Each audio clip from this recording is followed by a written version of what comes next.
Going live. Going live? Does that mean we are live to the world? Yes. The universe? Well, the world that pays attention to us. Yes. Are we live even to the great koala in the sky? Yeah, I didn't understand that reference, but yes. Does Yes. he heareth our tribute today, O koala? Maybe I Mike. would hope so. Maybe Mike just likes koalas. Yeah. Did you like how I mean, yesterday I pretended not to know his name? I was like, Mike Malice, I should really know his name, shouldn't I? Oh, we know his name, all right. We know his name. We'll yes. pimp that in a minute. And just listen to audio. So Should yeah, be fine. Sounds fine. 50 or 45 people here, 42 likes. That's awesome. There's another three more. Uh, cool. Yeah, we sound good. It's good. and Jan puts in $1. That's a snarly face. Fair enough. Yeah, so welcome everyone to the epic live of the week, the episode review of Lower Decks, episode 4. Sad that we're almost halfway. Oh, yeah, that's the point. Still most of the way to go. Although that said, we're well under halfway for 23 weeks. So this journey that you're on with us won't be over till literally Christmas, the week of Christmas, literally. That's depressing. And I think our Saturday review or something comes out like the day before Christmas. So you'll have videos on Christmas if we follow our normal convention of yeah. Yes. Great Um, stuff. Ozzy throws in $5. It's the moist affected causing the YouTube channel doing buffering time. Okie dokie skeleton hands. Well, I did challenge Moist him to affect. make him longer, so we'll see what happens at the end of the season where Ozzy's catchphrase. And then we should put the end of the season on a shirt or buy him two shirts. One just says skeleton hands and give it a date of like he started here, and then his long convoluted quote. And it only took him 4 months to go from Well, here to here. skeleton hands should be on the front, and then the whole Yes, thing will be on the back. that's good. Yeah. I like that. I like that. Cool. And I almost jumped in today in TNG uniform with a Captain Pip, and you'd be like, wait. Since when did you get promoted? And I was like, whoa, it's not that hard, is it? But it's not quite as funny because I'm already such a high rank. It doesn't work quite as well. Almost though. I almost had one more gag, Hmm. and no one would have laughed. Nope. Nope, Oh, they wouldn't have. oh. But, guys, yeah, we're here to talk about moist vessels today, episode 4 of Lower Decks. And What a yeah, name. are you gonna go share this around so I can talk to I people about can super do that. chats? Okay, you do that. So yeah, as you guys see, we got a few super chats, which is great. But more is always welcome. It's a great way to help us out. So if you can, please do so, and it guarantees you we get your comment read or your question answered on air, kind of thing. So you can also send a PayPal.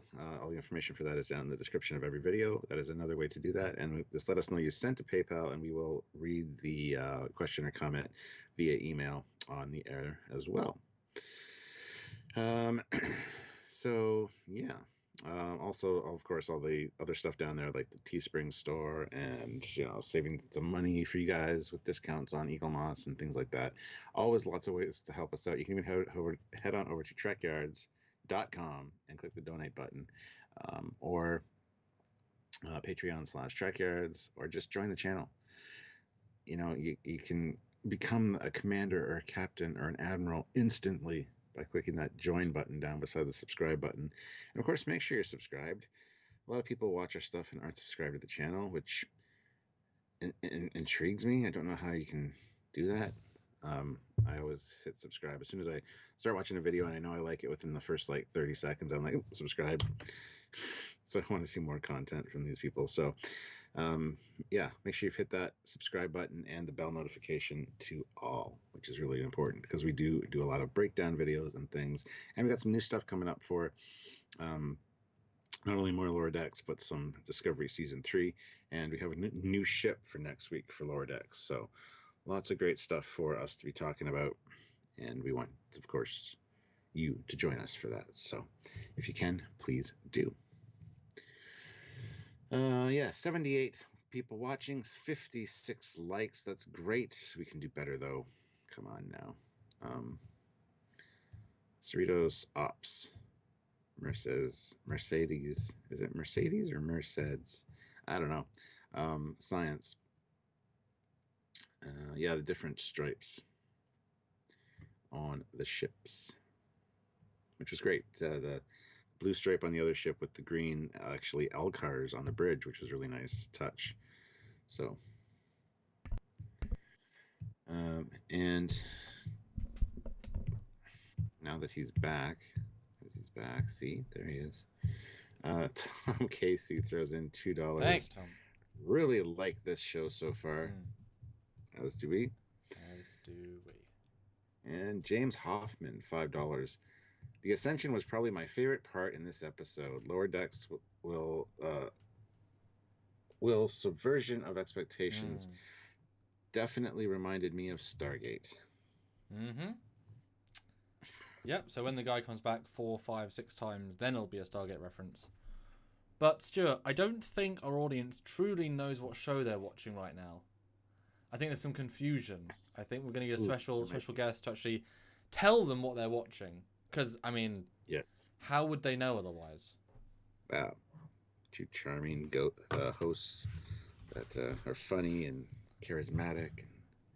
And, but they know who we are.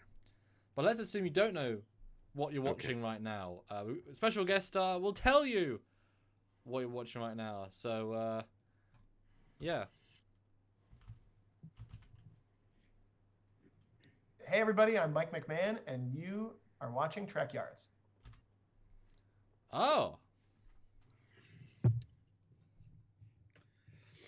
Somebody important, I think. Is it? Yeah. Maybe people don't know who that is. Well, it did say at the bottom. Let's make sure I can actually hear it in the post live. Hey, everybody, I'm Mike. Yeah, nice and loud. There he is. Oops. What a shout out. I mean, in terms of, as I said to him, the Lord of Lower Decks. I mean, you can't really get a higher authority. So, unless you were confused, there's Mike McMahon of Star Trek Lower Decks telling you that we are Trek Girls talk about Star Trek Lower Decks. If you were confused. Right. Yeah, and I haven't seen that happen to anyone else before, so quite pleased with that, really. So super chat for a direct shout out from Mike McMahon, creator of Star Trek Lower Decks. Come on, if that doesn't deserve $20 to get us right in, come on. And that should make you guys excited, as there's probably more from him that we talked with him about. So, and no, Jay Donaldson, he's not on Cameo. We have a long old interview with him coming up. Don't worry, this was a full on thing. So yeah, come on guys, $20 for such an awesome Mike McMahon, and yeah, you'll see some stuff very soon about that. And legitimately, for the Trek Yards audience, there are some Trek Yards answers. Ship-related questions and answers. And you wouldn't expect Michelle from Discovery or Alex Kurtzman to know anything about ships. Oh, wait and see what Mike McMahon says. He's a geek like us. He loves Star Trek. He loves the ships. He loves the stuff, the minutia, and that's great. And not to say he had answers to questions that we didn't think he'd have answers to, but he did a good job. So look forward to see creator of Lower Decks, Star Trek Lower Decks, Mike McMahon on Trek Yards in the very, very, very near future. But there was the little tease then. Thanks so much. And James Hoffman throws in another $5. I meant to write that Lower Decks is good at subverting expectations. A lot of jokes are based on subverting expectations. Absolutely. Yep. Yes. Tenchi 2K7, $5. A nice shout out there, guys. Yes. Went through a whole process to get an interview time with him, and went a little longer than. Anyway, he wanted to talk to us a little bit longer because he kept going on and on and on. So it was nice. It was excellent. But Stuart, episode 4 of Lower Decks, Moist Vessel.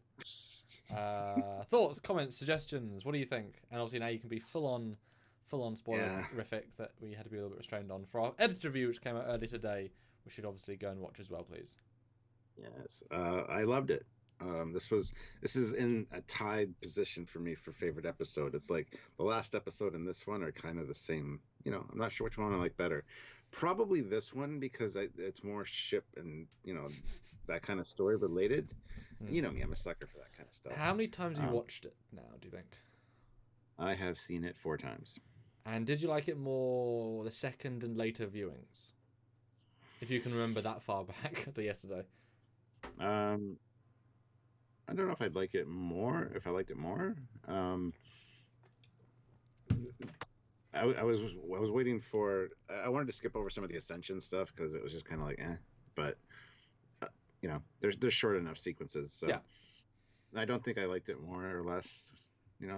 Well, I definitely did like it more second time round, which I was surprised about. I watched it just before this again, because I gave it a day, gave it some thought. Because the difference in a first watch and a second watch, everything's fresh, and you'll wait to see what happens. Second viewing, some of the silly bits, so you're able to see around them because there's no reveal. You can enjoy the ambience more than the what? Huh? So I think it's definitely a different one for me. At least it was different the first and second watch. Yeah, I saw different details, a few little details like Boimler is window washing with the window washer, the conference room windows. Such a small detail. Like, okay, window wash. I noticed that first time, but yeah. So there's a few of those things in this one, especially. Yeah. No, it was a good episode. This is one that I could definitely see being like just a regular Star Trek episode, because I love the transformation of the ship. Again, it reminded me a lot of the episode Masks from TNG. Yep. Which a lot of people give crap to that episode. I actually really like Masks. I think it's a good episode, especially for Brent Spiner's acting. But, I mean, every time they give him a chance to shine, he shines them out of the room. Yeah. Plus, just parts of the ship changing is really cool. Beantown Brown. You shall have guest characters in season 2. We'd love to hear your voice in an episode. Yes, so would we. That'd be awesome. It would be absolutely phenomenal. And Jan, what's in $3? Congrats. I hope he's watching your reviews. He actually said recently that he's not watching anyone's reviews or reading because he's trying to finish season 2 before he looks at people's comments. Yeah. Maybe after. And also, Jill, I want to know, you've got the pressure to come up with these new names each time. When did you think of that name? Not I'm saying it's good or bad. I'm saying how long before the live did you come up with your names? And Tenchi 2K7 $5. I don't think I read that one. Nice shout out there, guys. Yes.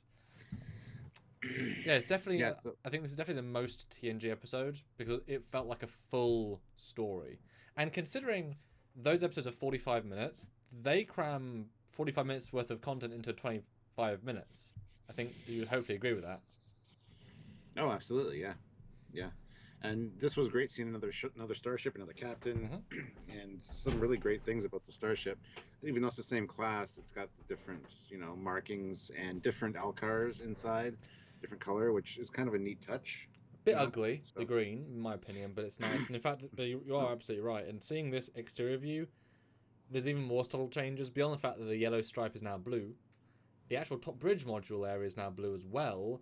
And the bridge window, which we can we'll watch our video tomorrow, guys. It's not a bridge window confirmed, but not actually confirmed. But I mean, all the evidence now says no.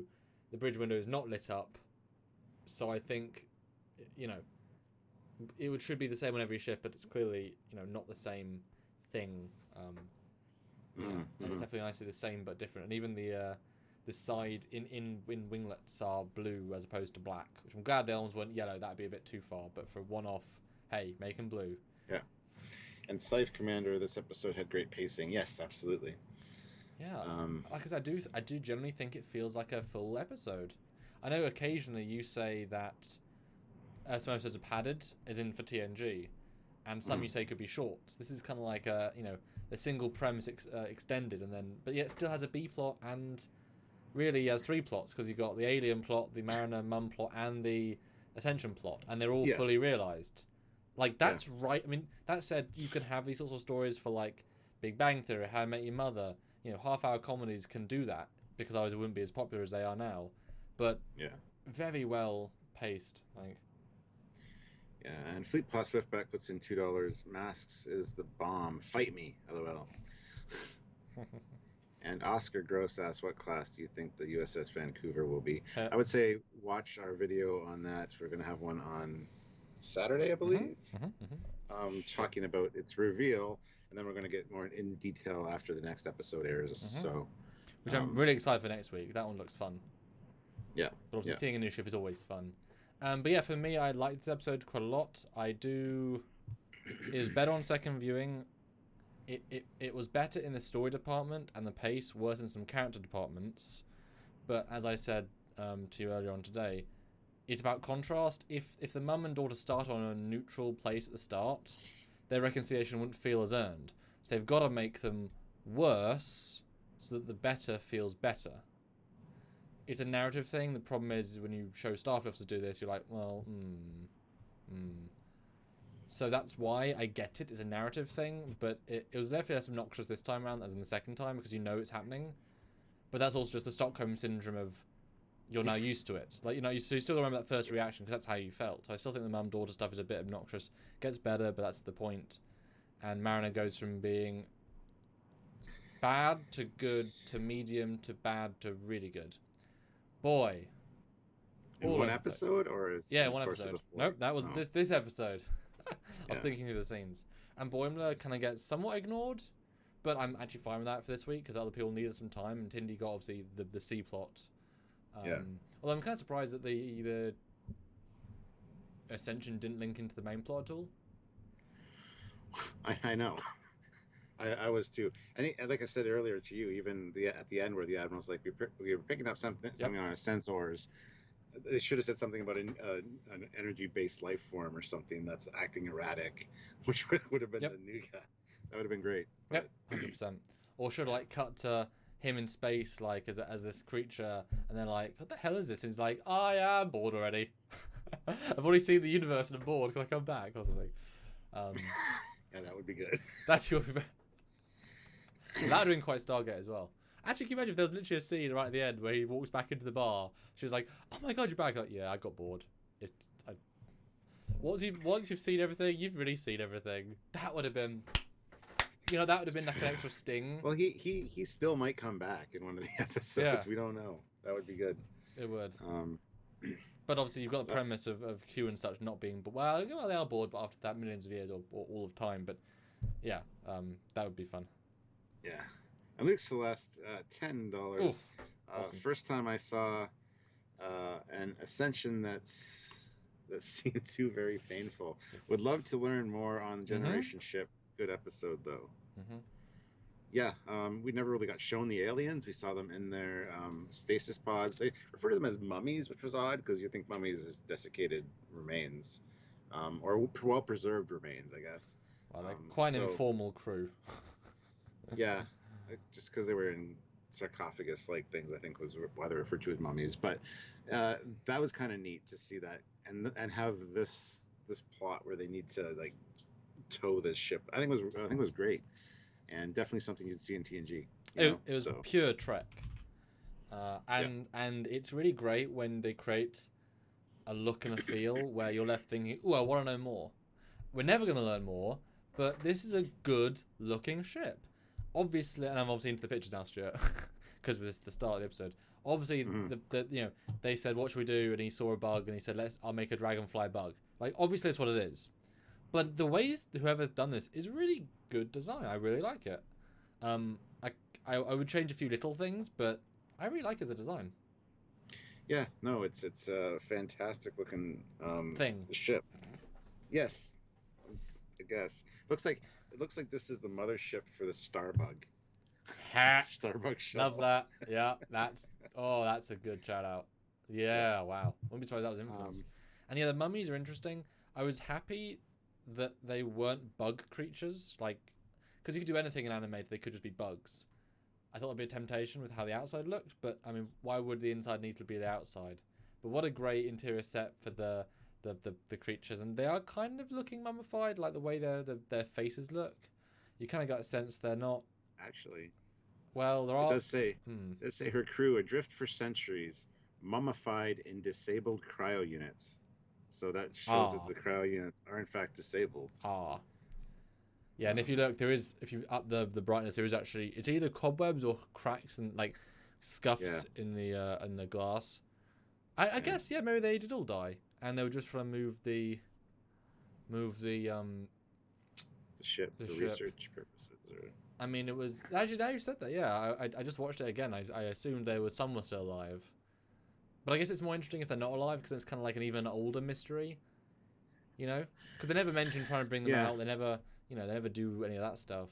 Although you've got to ask then, well, maybe the goo can reanimate them, like give them a new corporeal. It does say they need it does say they need an inorganic substance for the goo to react with. So well, if they're dead, maybe. Still organic substance though. Their body is still an organic. I don't know what the rules are, Stuart. It's Genesis goo. I don't either. You know? Oh, that's a good word. Genesis goo. I like that.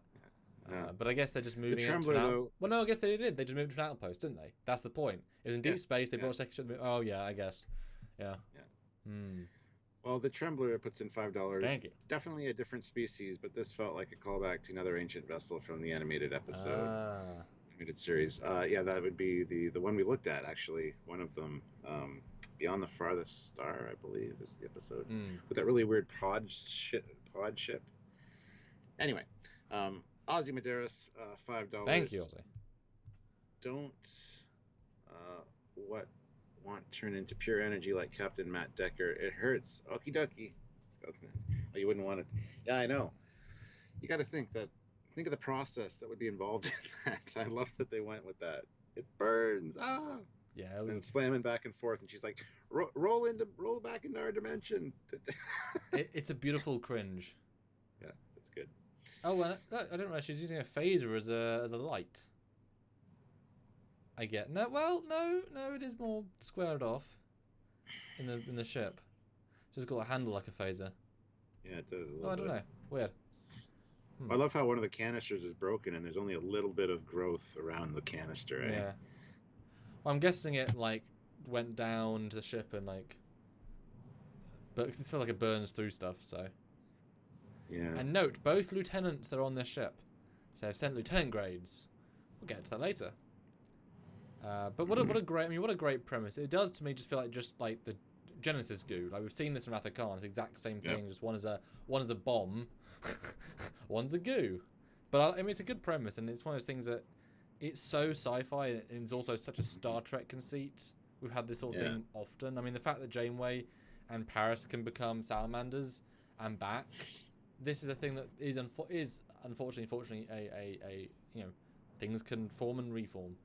I was watching an episode with Lindsay Ballard and the Kabali where they literally, the doctor makes a serum to change her outer appearance to match her original human. There's a scene where literally her ears shrink more into her body and nose goes in. It's like, but there's cartilage and skin and muscle. It's like, what?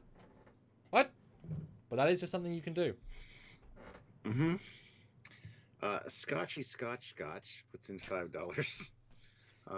Awesome. I like that it's a mystery because this crew doesn't investigate mysteries like hero ship crews do. They're just there to tow the ship. Yeah, Love it that. almost feels that way because we kind of mentioned like, why are these guys here? But yeah, it's just literally to tow the ship. So another ship had found it, investigated it, and then called it in, went and did another thing. And so they're just the AA. Yeah, they're here to pick it up and tow it back. That's actually great. So actually, to match on that, it would have been kind of great then. I know this would have been another bit of referencing, but if it started with a ship, maybe even just like the Hood, like some lesser known original ship, and then it warps out, and they said, the original explorers have left, and we're here to bring it back to Starbase. See a hero ship leave. But that's a great comment. Another great detail. I love the fact that it has this graphic. That's so TNG. They would do that, and it's so in line, and it's just a. And I got a perfect shot of the graphic too, just full screen graphic. Generation ship. Beautiful. It looks fantastic. Yeah. So yeah, they're there to make sure that it's preserved during transportation to the things. So. Well, and also, so welcome, Stuart. We've now met the special head of science. Because in this room has all the senior officers, the medical, tactical engineer, second in command, and head of science back there that we haven't been introduced to yet. But there he is, head of science. he's there later too. He does the whole one-man crew thing or whatever, where he Is that turns around and, him? oh, Oh no, he I must didn't see be. you beam in there. I think it is. I think it is. But isn't that Um, weird? Like we've not been introduced to the yeah, head of science yet, but he is there. yeah, Interesting. yeah. We also got introduced to Captain Durango, who is a Tellarite. It's a great name, which actually. is great to see. Oh, and the briefing room.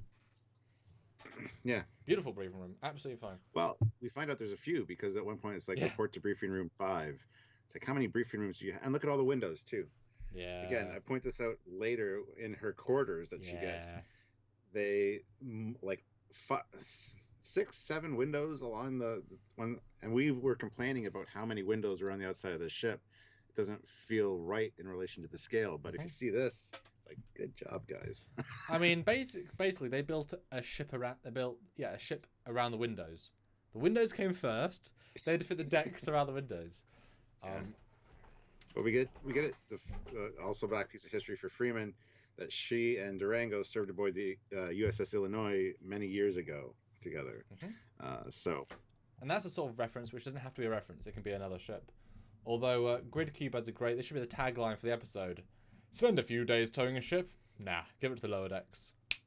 That's the tagline for the episode. I like it. Brian Straight, $5. Thanks, Brian. Mariner turns her annoyance factor up to 12 in this scene. A lot to take. Yeah, it's one of the things that bugged me about this scene. The overemphasization on the yawning was a little much. And I know people sometimes need to yawn, but and if she even gets asked, did you sleep well? Yeah, probably too well. Like, but this is just so boring. It's like, wow. Seriously, that was kind of annoying for me. I mean, it's one thing in her office or to her ensigns. This is the entire senior staff. These are all the commanders on the ship. Yeah. These are the top tier ranks, and I mean, it's the most possible disrespectful situation you could be in. I mean, this scene really degrades the character a ton. It's like, how is she even? I mean, she's the almost lowest rank, but it would have been fine. Like, there's 2 ways to save the scene. One, have the pre-title be her doing something really cool with her ensign buddies that's like super sciencey and cool, and stayed up all night, didn't sleep, had to run to this meeting, and then while doing something really cool off screen, as in an earlier scene, she's tired and she can't help herself. Fine. Or maybe Tindy gave her a yawning drug accidentally, a side effect, and so she has to yawn because of that. Appropriate as well. Or if she'd like walked to the back of the room, stood in the corner and yawned against the wall, and everyone's like, but at least she's trying to hide it. But the way she does it in this moment is pathetic, and it's like the writer's trying to make us hate her, in just like a "what are you doing" sort of way. Because and also, why would her mum even put her in this situation? How many ensigns do you have? Why would you ever give her any assignment like this? I don't know why she's even there. Give it to Boimler. He'd be much better at it. Oh yeah. At handing out pads. The Trembler puts in $10. It had to be these ships. They were the only ships in the sector. Also, do they go to warp? Can they tractor at warp? What is the vessel closer to the starbase than the moon is to us? Was it the vessel closer to the star than the moon is to us? Huh? As for tractoring at warp, I think that's a thing that can be done. You got to extend your warp bubble around the other ship, but I mean low warp. Yeah. If the thing can take it, and 2 ships certainly easier than 1. But you are right. It would be an odd thing. I mean, they're not going to tow it for 6 months, are they? So they have to be able to tow it at warp. Like there's no, you have to. Even if warp 1, it would make it weeks, not years. But that's true. We never got to that bit. But I mean, they were only starting the process. I mean, they just had to give it momentum first. I don't know. That's a good comment. And Grid Cube says she's just been disrespectful to embarrass her mum. See that, but I don't agree with that. Based on how they're all acting, she's genuinely yawning. So the disrespect is a byproduct. She's not deliberately yawning. She's just not stopping it. Does that make sense? Like she's not walked in to be a pain. She's exaggerating it. It feels like, It's a stupid little thing. And again, then we get another great shot of Elkar's display with the terraforming emulsion You see all the little the crystals and the plants and the rocks that it create, and I love that. It's like a full screen. It's like they knew people are gonna like this. Yeah, and it's just flawlessly, and even the internal stuff is nice. It's simple and effective, and it's a cool idea. It creates inanimate objects into living matter. And as I was pointed out to him by my dad, the rocks aren't actually rocks; they are organic-based rocks, as in the specific rocks that we have on Earth are actually based off organic material that's been compressed into a rockiest form. So, because I said that in our other review, how can it create rocks aren't organic? Well, it's a specific sort of looking like rock. And they do say it in dialogue, which is a hell of attention to detail. So good for them. And we get the dialogue of so with the tractor beam, even the slightest flux in the tractor beam good stabilization it's right there. could damage.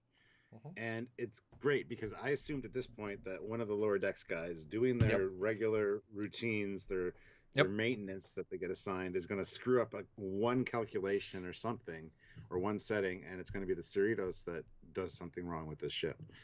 And it's actually the Cerritos is on point the whole episode as far as doing the mission. But yeah, it's good. It's great. And I hadn't even thought of that. This sort of show, you would assume it's the bumbling crew of our ship that make things go wrong. This week it wasn't. That's a great point, actually. And you would assume a comedy absolutely. Although Jamal Taylor has an interesting point.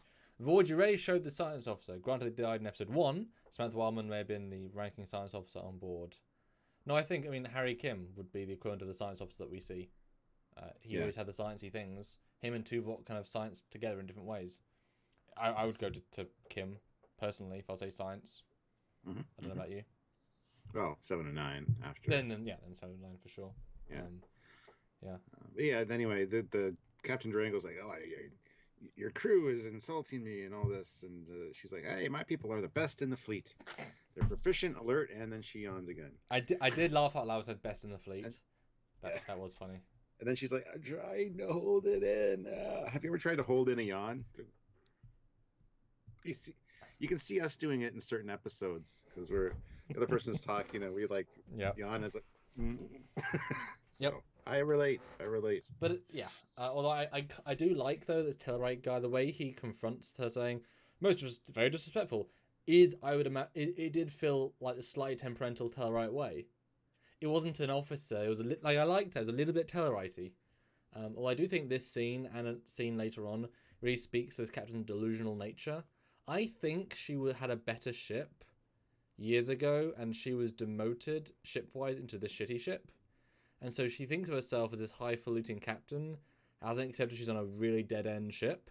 So saying she's the best crew in Starfleet is like the furthest from the truth. That's the entire premise of the show. These are one of the worst ships in Starfleet. But she's delusional. She still thinks she's on the big grand thing. Like maybe she was up for the Enterprise before Picard got the E or something. Like she thinks she's better than she is, and her crew is, and that keeps coming across. Well, I mean, last week she said this is the worst ship. They have no respect for us. It's weird. Delusional. All-Star Guru, $5. Thank you. With the information we have so far, how deep space do you think they are? They're headed to Cardassia. Also, was the ship tractored to Douglas Station? I think it was. Yeah, absolutely. But yeah, I don't know where they would be in Federation space. We can't really get a good vibe on that yet. So. And deep space, I mean, very, very local. I mean, going to Cardassia was a specific mission, so it'd be out of their normal remit.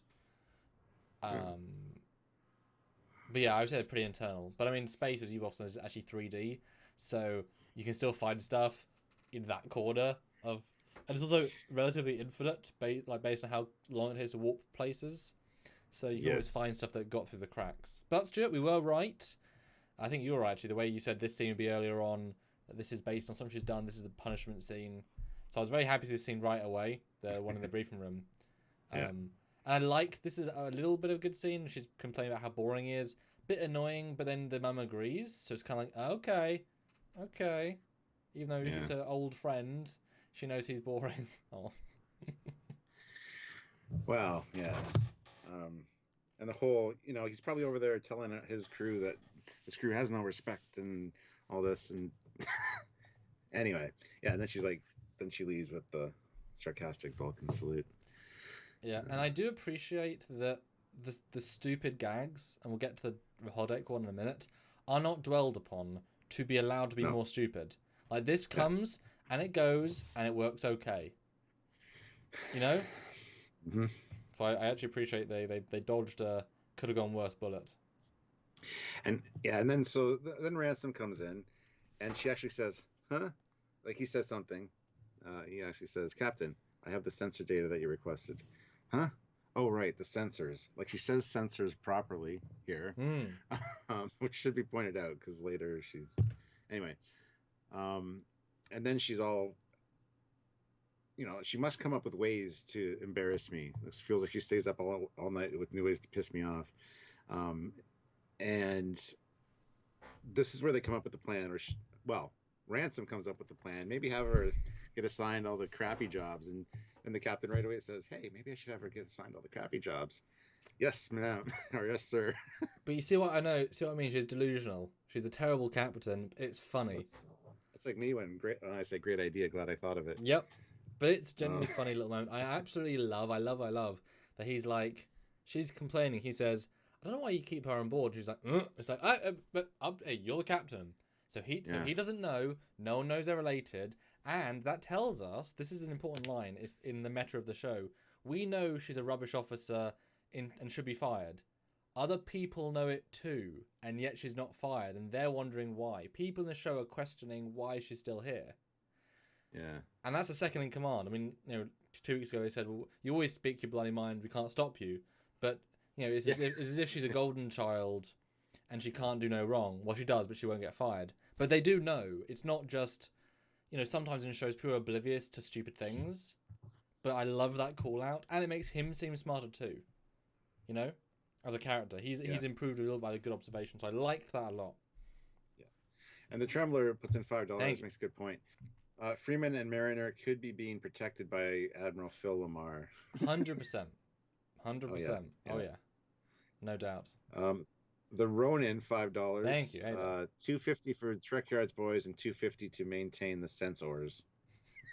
Sensors. Yeah. Yes. This is a good little scene actually. And then you got the assignments and all that jazz, and I like the idea. I've never even thought about that, but yeah, who clears up the ready room? Like, what if they all have a coffee and such? Yeah, the briefing room cleanup. Yeah. Or a conference room, I think it says. Yeah. Like it's nice. And conference room. I love his little point. It's like, yeah, I mean they probably have better holodeck access to it. Things like a bit more, Voyager, if holodeck rations is limited power, and so yeah, maybe they might limit some specialist replicator programs for like, this meal takes 10% more power, so we'll save it for the guys that have more rank than ensign. So it's little notes. I was like, okay, bit weird, but I could see it maybe.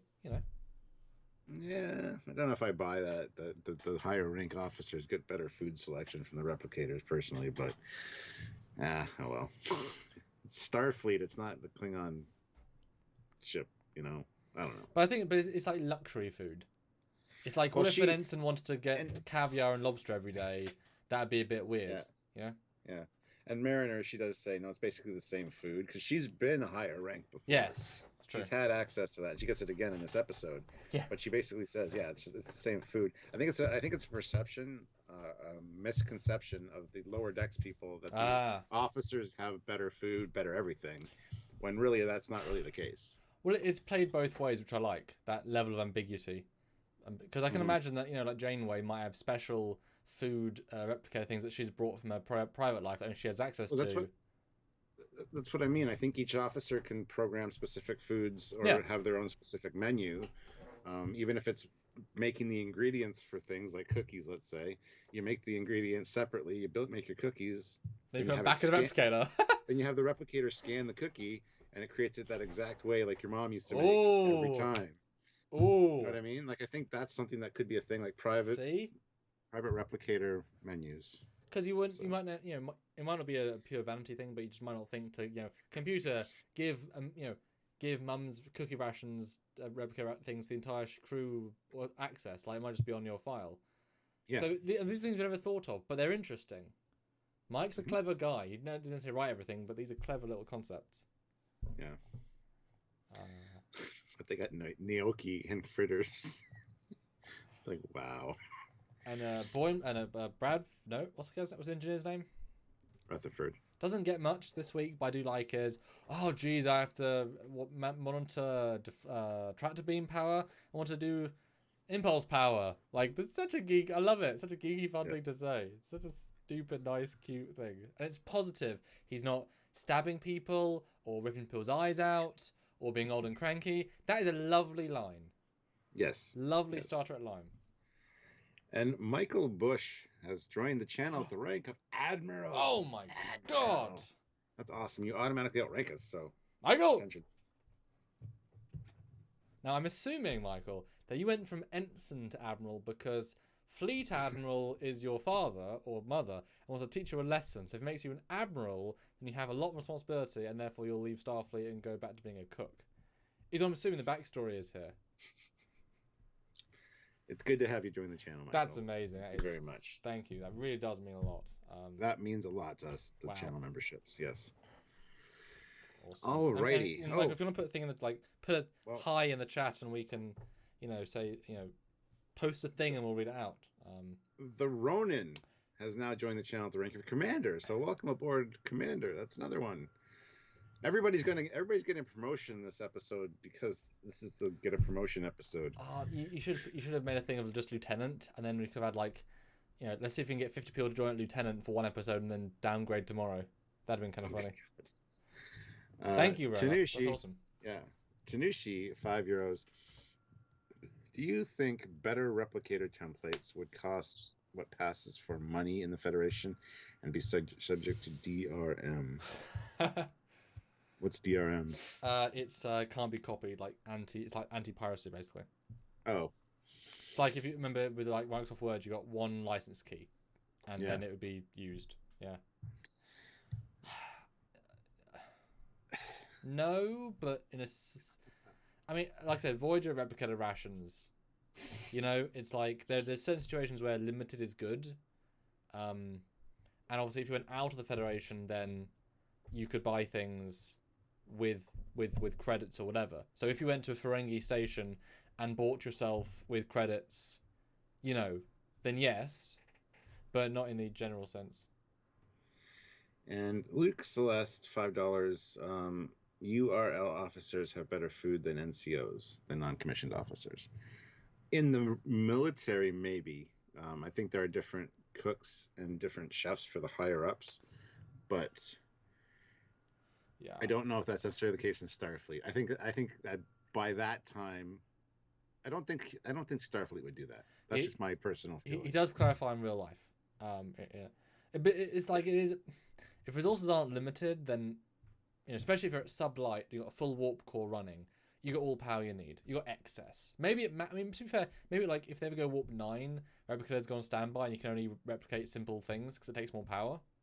Because it is turning matter or energy into matter. It's a big old thing. But yes, and Michael Bush does say, "Been watching your channel for years and enjoy the great content." Oh, well, thank you. Thank you. Really appreciate that. Amazing. I mean, thank you, sir. Yes, sir. Continue to do so, sir. The Trembler, $2. Voyager needed all the energy for shuttle parts. Yep. And torpedo casings. Yes. Oh, but yes. Yeah. But Tindy, and I went back and looked at episode 1. She says my name is Tindy, not Tendy. Okay, good. Well, then I was right all along, and people were correcting me. I think I have the audio clip as well. Tell us about this scene, and I'll find it. Yes, she wants to go see somebody ascend. Some people who master alien meditation can achieve inner peace and transcend the physical realm. So she's so excited. Yeah. And Rutherford's like, "Oh, that's cool. Like Q or the Traveler." No, it's more like studying so much for a test that you would literally become the test. I think it's fair to say the setup for this joke is better than the payoff's good, the setup's good, but the middle is lackluster. Fair to say? Yes, I would say that. Yeah, absolutely. So she's like super excited because she thinks she's going to get to see it in person, and she can't wait. And I wonder if it's going to make a sound like or or woo. It's good. It makes a sound all right. I can tell you that. The sound is pain. Yep. Pain. Which is, whatever. All right, so I've got the sound clip, and I apologize. I put up as loud as it can go. So this is when she walks on the ship and says her own name. Here we go. Ensign Devana Tindy reporting for duty. Devana Tindy. So there you go. John Woke, $2. Like Q or A the Traveler or the Traveler. Ooh, What? yeah, he might have said that actually.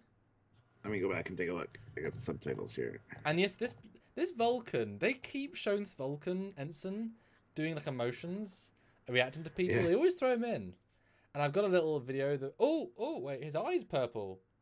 His eyes, the Rutherford's eyes purple, which it was in the original trailer. Yeah, he does say Ooh. like a Q or the Traveler, or the Traveler.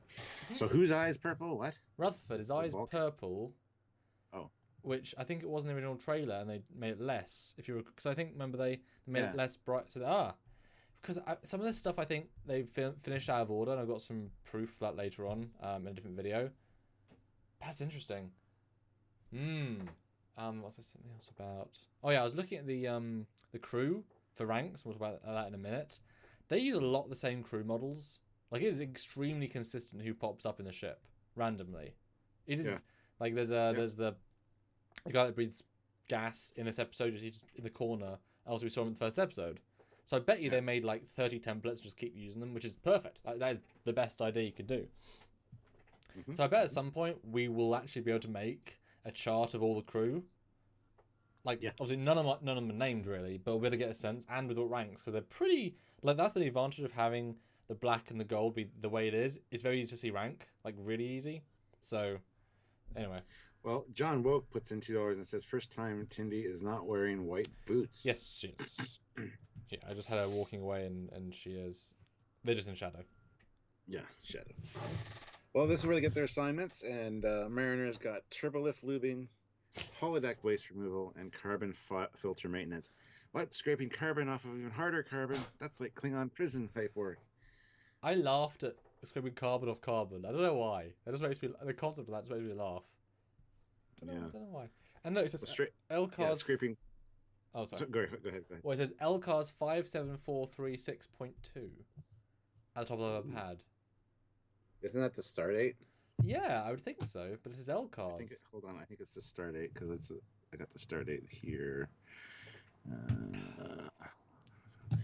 Yeah, the start date is 57538.9. Oh, no, that's the future. That's when this starts with the captain's log. Oh no, maybe she got the pad. The captain's logs are sometimes done at the end of the mission. So. Sure. See, and again, and we said this to Mike Cookman, which is a break. I can say that this show takes so much seriously that we can genuinely think of these things and give it the same treatment a normal show live action would have. An average show, you wouldn't even try and connect all these dots and think about it. But this show takes it so seriously, so I feel so confident in that, and if they mistake it, I want to address something. Okay. We have 187 people watching, which is fantastic. Everybody make sure you're subscribed to the channel. Thanks, guys. And hit like, because we only have 95 likes. With 187 people here. Come on, guys. Under 100? My God. Yeah, I want to hit 120. Come on. We have 95 likes. God. A lot of you out there haven't hit like yet. It's a little thumbs up. Oh, I did. If it is not blue, you did not do. I did already. Yeah. So 95. Oh, we're 96. We're gonna move slowly, I guess. But I want to get to 120. So. Wow, that. We haven't mentioned. We're just getting straight into it. But I hope we get 200 people. That is brilliant. Really good to see you. And I hope that means this show is spreading the word, because this show is well worth watching and definitely a good show. And I'm not gonna say it's getting better all the time, because it varies. But it is a fun ride, and it is showing it's not relying on the same few jokes. It's not relying on the same. It is an interesting show that does evolve and is showing a lot of good stuff. This is the energy and interaction and discussions I wanted to be having about Discovery and or Picard, and we just come out of those feeling like, wow, we're in an abusive relationship. Here, this is something that Yeah, there's some good, there's some bad, but it's it's generally what we want out of Trek, so we're happy. We had 120 likes already. Woo, you guys are awesome. 150 now. That's another 30. We have 182 people. We can do that. All right. The Trembler throws in $10. Someone who's apparently just human being able to ascend is weird, but Wesley somehow accessed traveler powers a few times, and Mulder's TOS character could just mind meld. That was part one of 2 comments. He goes on to say another $5 from the Trembler. Having fun with silly Trek stuff most recent shows should ignore is a potential strength of the show. Having fun with silly Trek stuff most recent shows should ignore is a potential strength of the show. Absolutely. And the Ronin throws in $5. Did Mike McMahon reach out to you guys or vice versa for that intro? Well, it's not just the intro. We arranged to have an interview with him, and had to jump through some hoops and be approved by CBS and a few other things. Took a little bit of a while. It was a process. Well, Stuart, it only took between 4 and 6 weeks. And considering we're only on episode 4 of this show, that's pretty quick. That's pretty quick. Yeah. I think we contacted him just after the first episode and just got... Yeah, I didn't want to be specific, but there you go. Well, okay, sorry. That's okay. It's all good. Ignore what I said. Fleet Pass Swiftback, $5. 120 likes. Yes, let's get to 150. Hashtag makes sweet. Should be easy. Swiftback Pay. 126. We have 185 people watching. Hit like. All right. Oh, last of Jericho. I really hope... Well, this is a joke. I really hope you get this, though. Maybe Oma helped him to ascend. Did you get it? Sylvia's Oma, her grandma? No, the other one. It's a Stargate thing. Yes, Oma Dasala, the ascended being that helped Daniel ascend. Good joke. But then we get straight to the ascension. I love the mural, and it looked as if it's shimmering, but I don't think it is. I think it's just a reflective light. I kind of hoped it was organic, sci-fi sand. It wasn't, but that's what I saw first time round.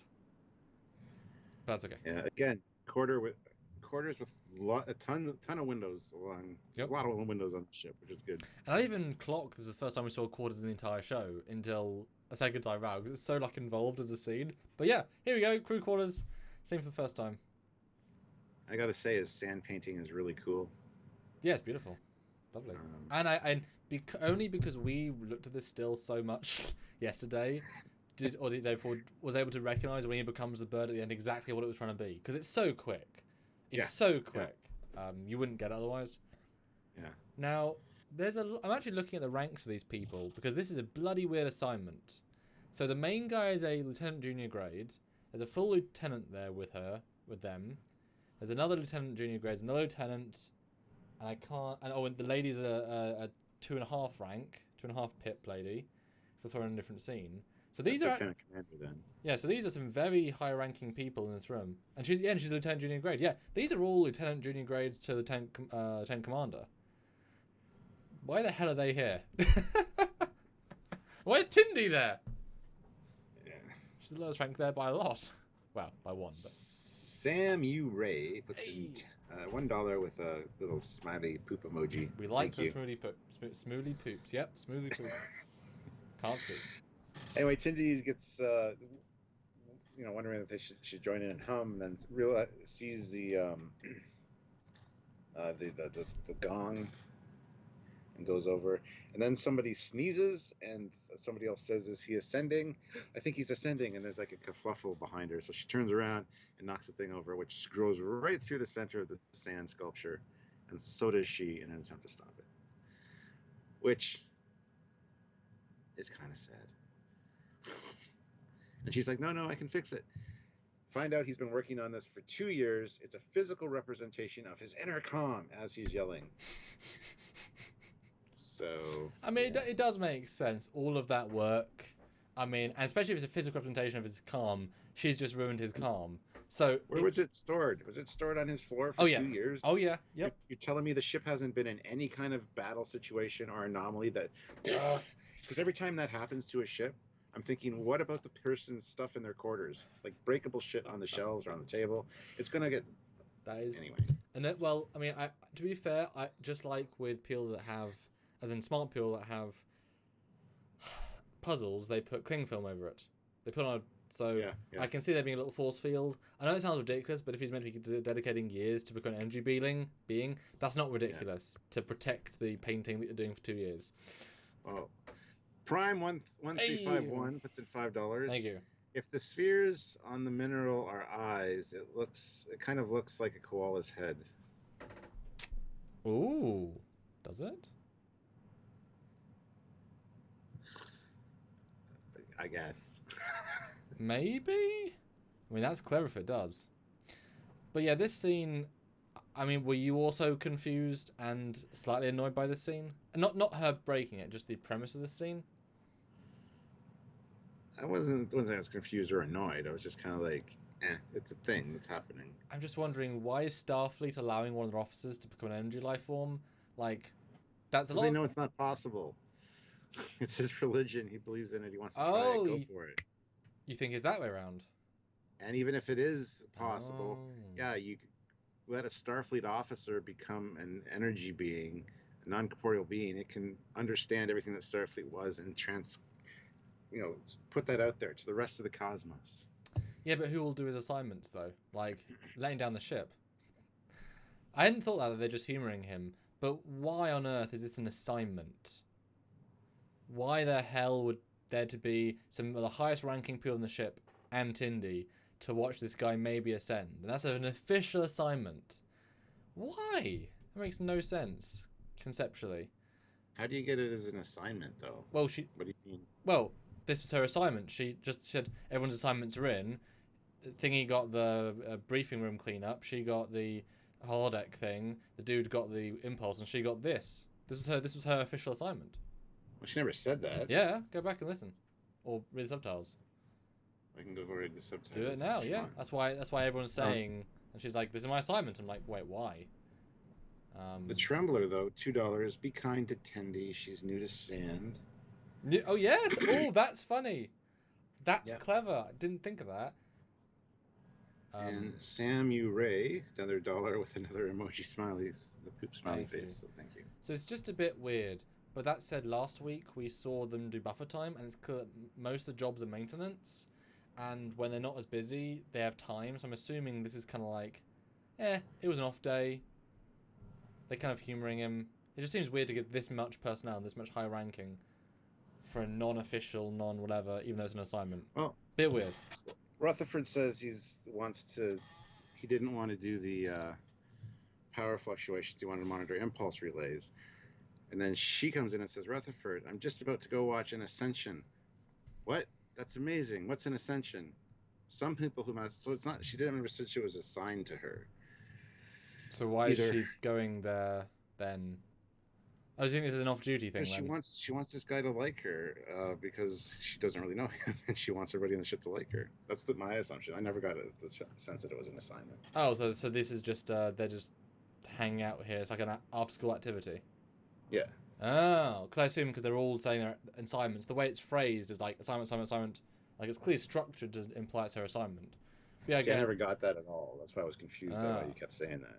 Well, it seemed only natural. But I mean, yeah, I guess that explains all these people are higher ups. They're less busy, so they just said, yeah. I mean, ascension at 7 p.m. If you want to turn up, you can, and she turned up. Okay. There's a bit of a mistake here because she messes up his sand sculpture, and she's on the floor, and you see behind her in the replicator the colored sand, right? And then she says, yes. Just keep ascending, computer, colorful sand, room temperature, holds out her hands, and there's no sand in there, and then it plops down. It doesn't materialize. It doesn't do the it just plops, which is weird. It makes a sound, though. It does make the sound. But there's no real effect for the... That's true. But anyway, it's a little bit of a continuity mistake, as the sand was already in there. That's fun. That's fun, actually. But I also laughed, though, at that computer. Colorful sand, room temperature. What a stupid order. And it's like, what do you want from me? Vumph. Like, how do you... I like the stupidity of that as a concept. So that made me chuckle. Mm-hmm. Anyway, she tries to put it all together and says, "Oh, we're fine. Look, it's good. It's good. It's good." Nah, not so much. Yeah. And then the next scene is Mariner and Boimler, and she's like, if I had known I had to do the holodeck thing in the biofilters, I would have had such a big breakfast. And Boimler's like, well, I'm going to go clean the executive conference room now, so see you later. Eat some lobster ravioli. And then he's doing the whole sarcastic Vulcan thing, and that does not look cool when you do it. And the door closes. Damn, it does. And that is another important her moment, because it's her being a dick, and then her being a nice friend. Like, that swap is important. That she's like, yep, she's not above it all. That I like. Yeah. That was a good little moment from her. But she needs those moments to help counterbalance the too annoying for her sake. Because that said, she's very annoying at the start, but she's given the worst assignments. She does them all very, very well. You know, she still does them and does not complain. She's still a good officer, and when it comes down to the job, just not when it comes down to situations where she has a chance to be annoying. Yeah. It's confusing. And Sebastian, €5. It's a bird. The San Mandela thingy or whatever is called is a bird. The great bird of the galaxy. Yes, we've already said that. We looked at it yesterday. Which is cute. It's nice. But don't yell at us. The great bird of the Ascension. And hey, maybe Gene loved koalas. And that's why after becoming a great bird, you go into the space and have... Okay, I'm going to search Gene Roddenberry koala. Oh, good God. Grid Cube puts in 100 ARS. Not sure what that is. Yes, it's a bird, but also a koala. It's £1. I mean, abstractly, it might be a koala, but I definitely see the bird in the person. So I'm not going to dispute. I bet it is there. I just can't see it, but I definitely get a sense that there is, because it'd be funny. Yeah. The Trembler, $10 in kicking. practice. Yes. In practice, ascending would be the equivalent of resigning. If he's served long enough, it'll be allowed. I'm surprised the process isn't carefully studied unless that would be deemed inappropriate. Yeah. See, I thought if it was an assignment, I could see it being like a scientific research that's thing. That's what I assumed, yeah. Because she's medical, so. Yeah. I mean, yeah, it doesn't make sense, but it's never stated that it's an assignment, so. And it does make more sense if it's not.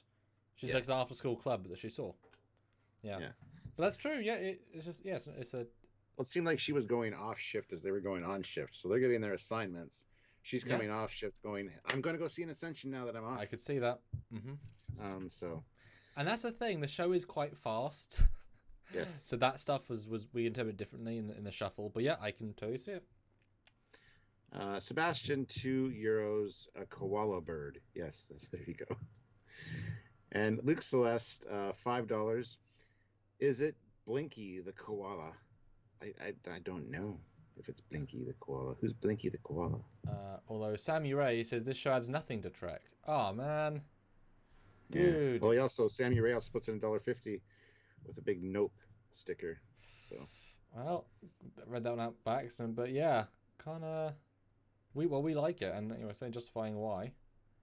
But hey ho, and yeah, Jamal says no one bought a tricorder, so it's cultural, spiritual, not science. But there are sensors in the rooms too. Just saying. Yeah. And he could be wearing biomonitors from the... obviously we're going a bit far on that. But yes, you are certainly right on that. But next scene, we see the montage. And I'm going to give him full credit, Stuart. The joke of the holodeck comes... Oh. It's also mentioned by Ransom later, but I know it comes and goes. Comes and goes. Oh my God. I mean, it is a single beat. It moves on. It's exactly what's on the trailer. Yes, the bit later on, we'll get to that in a minute, but I appreciate there wasn't some ew joke. It was just work. You had your own context. Well done. Because we were all worried about that you could take it too far. No, well done. Well restrained. Yeah.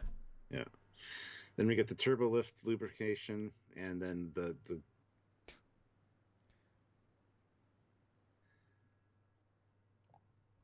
Is he just being a dick in a situation or not? It's hard to tell.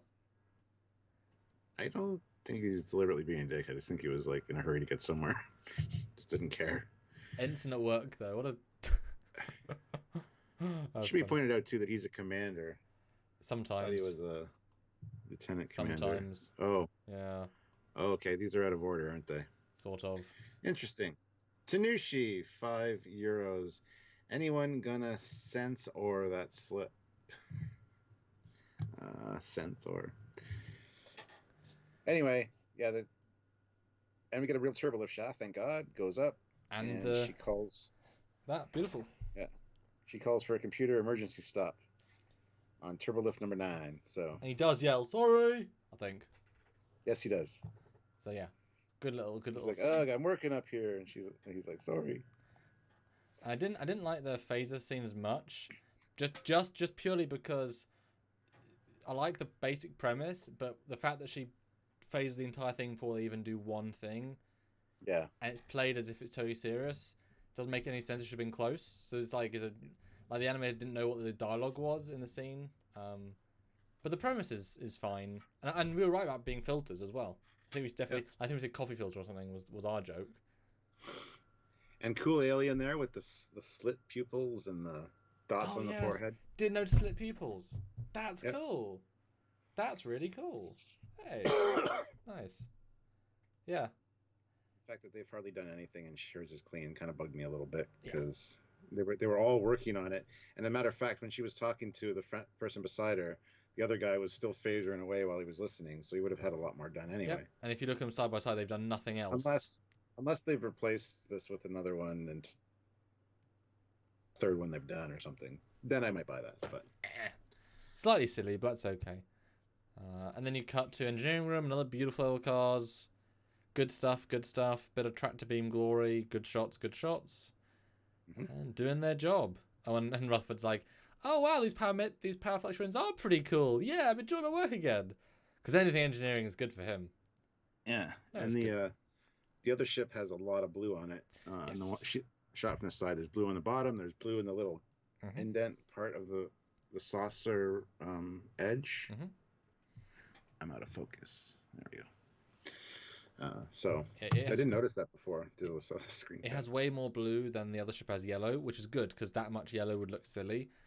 And like the bottom black bit is blue, so it's a But as someone mentioned in our comments, this is the first show, except for one episode of DS9 where they because there was a rule, wasn't there, by one of the TNG team and later, that you don't show another version of your hero ship because it'll confuse people, as if it's going to confuse people. Obviously, we get like Yamato, but it gets destroyed. We get Valiant, but again, that's a whole episode we don't see defined. But that's why we didn't see these ships in other scenes. But guess what? A, we're smart enough, and B, who cares? So they have two here, and it's absolutely fine.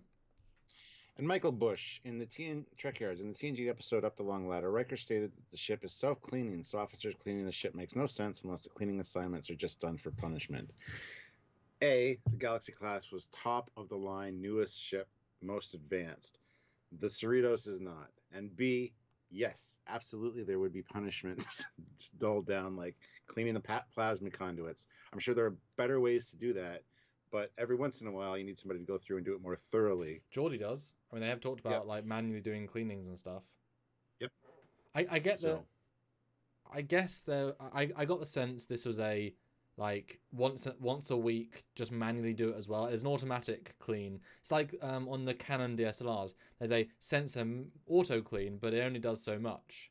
Sometimes you've got to manually, or the well, that's actually I was thinking of the lens and the sensor, but a manual clean sometimes is useful, and they may have like just got into an ion storm and there's more crud on it, Yeah. So yes, but I think in this case it's an exception to a rule, and I was fine with it. Yeah. John Woke, $2. Why choose ships to tow a weightless object in space? Well, everything has mass in space, and that does affect a lot of things, even in zero or microgravity or zero gravity. Well, it's simple. The ship's big, and it's old. Its hull is not as strong as it used to be. If you have pressure pulling the ship in one place, if you focus on one spot. Because that's what they do. Spread it out. Because they get closer, and you can see it's very visual. Actually, it's well done. The beam gets stronger, and it breaks it apart. So they're further apart with two. So they're displacing the kinetic energy in two spots weaker, but to create the same level of thrust. So it's actually super important. That's why sometimes, like, you know, you have ropes over several parts of something rather than just the middle. Yes. Because it'll keep it together better. So I have no problem at all. And Samu Ray says, I'll hit the like as I always do as I support the channel. Appreciate but it. he doesn't like the show, and we appreciate that. So I mean, you're still watching though, which we appreciate. They can be hit or miss, and I mean, I think you'll agree, Sam, that they are changing in tone. So I guarantee you'll like at least one because they are all quite different. Speaking of likes, though, we have 183 people and 143 likes. We need 7 more likes to hit 150. If you haven't hit like yet and you're one of those 7 people, please hit like. Let's get that up. Yeah, and I also got the sense that this was the Tellarites' mission, but they called him back up just to make sure it went well. Kind of like a redundancy thing, you know? Yeah. Because it's quite a... I think the Tellarite chap really wanted this to go well for his career, and so he called an old friend to help, not realizing that she would be as wanting credit as she was. Well, I think it's the other way around. I think that he was called in to assist because at the beginning she said they're here to make sure that the ship is taken care of or whatever. I got the back and sense. find that I thought the Telllarite ship was already next to it, and they warped in, which would imply the other ones were there first. And the guy does say it's my assignment later on. When about he does, but I think that's just him being. Oh, that's interesting. Okay, so yeah, Captain Freeman says the Merced or whatever is here to ensure the generation ship is preserved during transportation, and I want everyone to give them full support. So yes, I guess the Cerritos was called in. Yeah, so it is his mission. Yeah, you're right. Which is why I like why he's pissy, because she's trying to she's wanting all the credit because she's probably was like that when they're both lieutenants. She does say, "Get my name on a plaque." I mean, our name. So there is some nice little subtlety there. Well, it's not that subtle, but it's nice subtext. I thought it was the other way around. I thought that he was coming in to help them, which totally throws it off. See, Stuart, you helped me with the ceremony. I helped you with the mission. See, we both saw things differently. I like it. It's good. Stuart, Ronin, though, this is a good episode of Trek Yards and of this show. This is a good episode of Star Trek. Well done, them. The Ronin, though, $5. Thank you. As a Californian, I am super amused. The other ship was the USS Merced. Looking forward to the Stockton, the Fresno, and the Bakersfield making appearances. Yeah, probably will, too. We know there's more appearing. And Fleetpaw Swiftback, $2. 179 watching, 140 likes. Give me 10 more likes. We have 149 likes now. One more like to get to 50. Ooh. We can do it. We have 184 people watching. Somebody hasn't hit like. Hit like, guys. And actually, I want to have another quick poll. We've got a lot of people here now. In the chat right now, and obviously Sam, you'll say no, as in you'll say nah. Put, do you like this show? Yes, no, meh. As in for this episode. Well, Samuel Ray just put in a super chat of 150 before you said that with a cat sticker. And I don't know if he's calling us a pussy or if he's saying it's bad luck because it's a black cat. Or... I was assuming that. I don't know what you're getting there, Sam, but I appreciate it. So, but yeah, like, dislike, meh, yes, no. Give us a sense, and I want a mini poll for this episode specifically. What do you guys think? Spam the channel now. Yes, no, like, dislike, meh.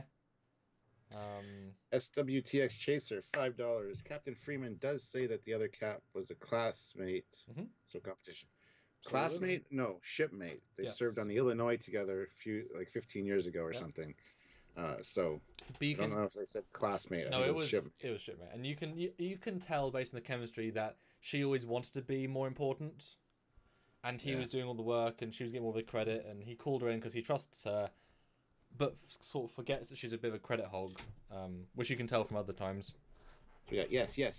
Like yes. Yes, love. Yes. And I appreciate those that capitalize it because that's intentional. So you definitely like it. Yes. Michael Bush, you've not seen it, but we're spoiling it for you. Michael, what are you doing? Michael. Yes, refreshing. Yes. Not seen it. Yes. I don't know. Can you repeat the question? Well, you're not the boss of me now. Come on. They both served on the Illinois. Yes. Yeah. Anyway, there you go. All right. And Rutherford, by the way, is really digging the power fluctuations. It's good. I like it. It's good. Power fluctuations are great. Oh man, look at these amplitudes. So I love how excited he gets for his job. I wish I could get that excited about a job. So Tindy and Sammy Ray said it meant bad luck. Thank you. You giving us bad luck? Just sending a black cat across our path? Don't do that. But what is bad luck is a alien metronome. Yes. It's a daft little scene, but you do need it for the later payoff. Boy, he's not a happy camper though. Nope. He's been spending a decade, and he says, "You expect me to realign my whatever overnight?" The morning, she's very like, tomorrow late. Tomorrow morning at the latest. I love that. It's such a nice little line. It's so, like, she's so innocent and nice and charming, but also gormless. Like, she does not know the world. Don't want your help. And he's and that cuts that scene, which is sad. Oh, the ship's the USS Mer. Wait, what? Merced. Right, okay. Fleet Pass Swiftback, $5, 153 likes, again at 200. Yes, loving Lower Decks. Wish it was a longer season. Yes. True to what we know as Trek. Yes. So 154 likes, guys. Keep hitting that like button if you haven't hit like. If you're one of those people that haven't hit like, and I know you're out there because I can see the numbers. Hit like. Yeah, I mean, obviously a lot of you see it after we say click like. So here we are saying once again, please click like. Yeah. It's important. So here we get Ransom and Freeman on the bridge talking about has she submitted her resignation or her transfer orders yet? I'm going to frame it. And he's like, oh, actually, she's finding the fun in all of it. Yeah. Like, you got to appreciate somebody that can do that, first of all, with their job. It's just like, no matter how shitty it is, just do it.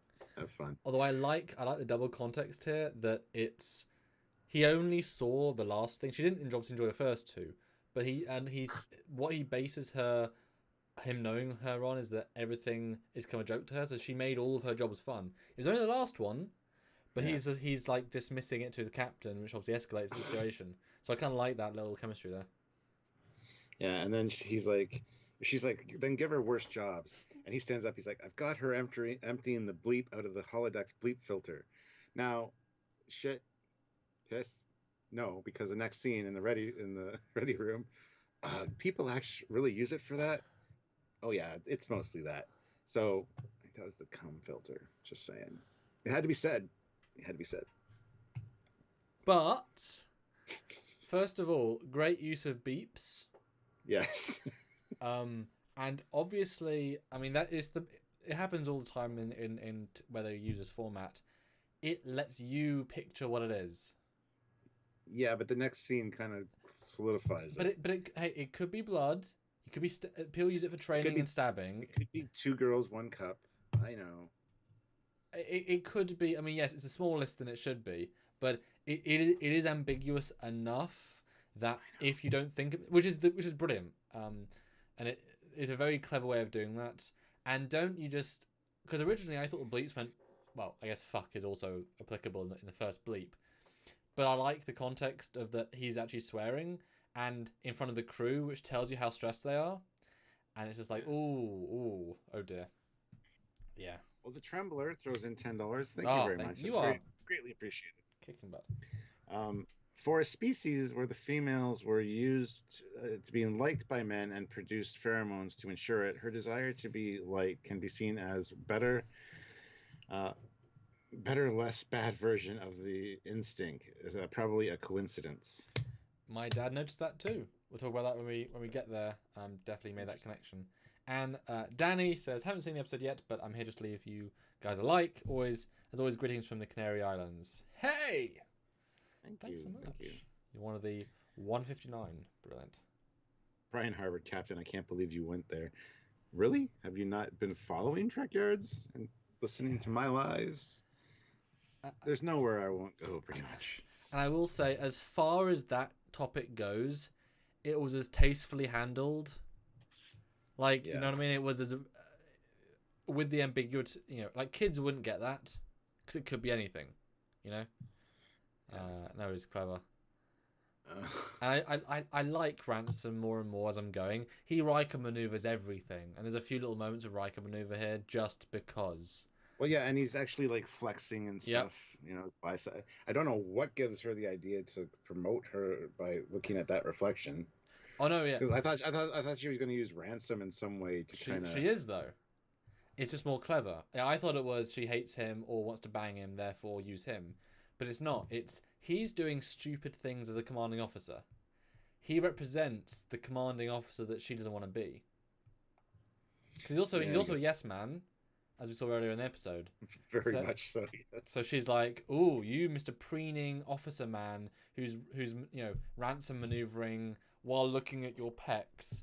No, I think that's a great little connection, and I think I watched this with my dad. Which was nice to see him, but he had no idea this was coming. The whole promotion thing. It's like it's one potential outcome, but it's a lovely subvert expectations moment. I mean, did you see that coming? Because I was not trying to see it coming, but I was like, "Ooh." No, I did not. Yeah, it's very clever. The Trembler with another $5. Oof. Thank you very much.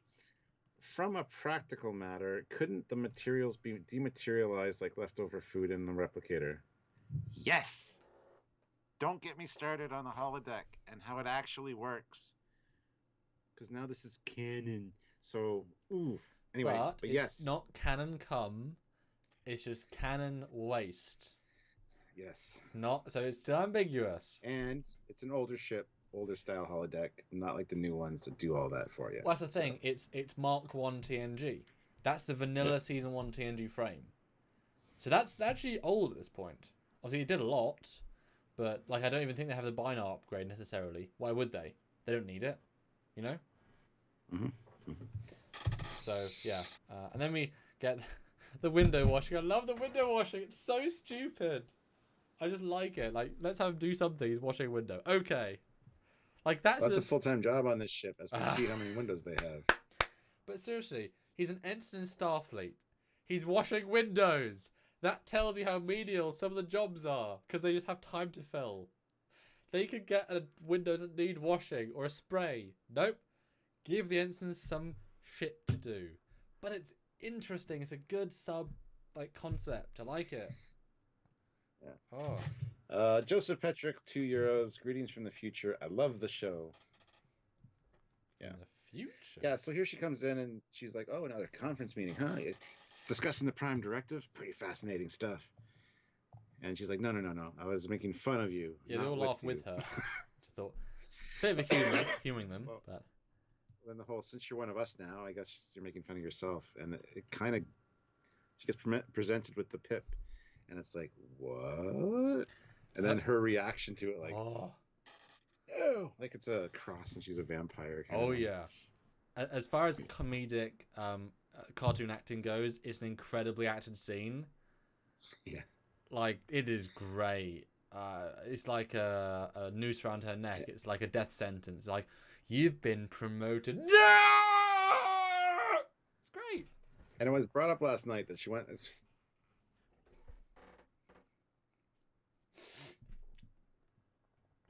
Sorry, I'm back. It was brought up last night in my first reaction video that she was promoted from ensign to lieutenant, skipping lieutenant junior grade. Yep. We know she's been demoted. So is lieutenant junior grade an optional rank that you can get, or you can go straight to lieutenant if you overperform, or I don't know. Just worth pointing that out here. Well, the whole point of the scene is to get her in a well of responsibility. And lieutenant junior grade does not have that same.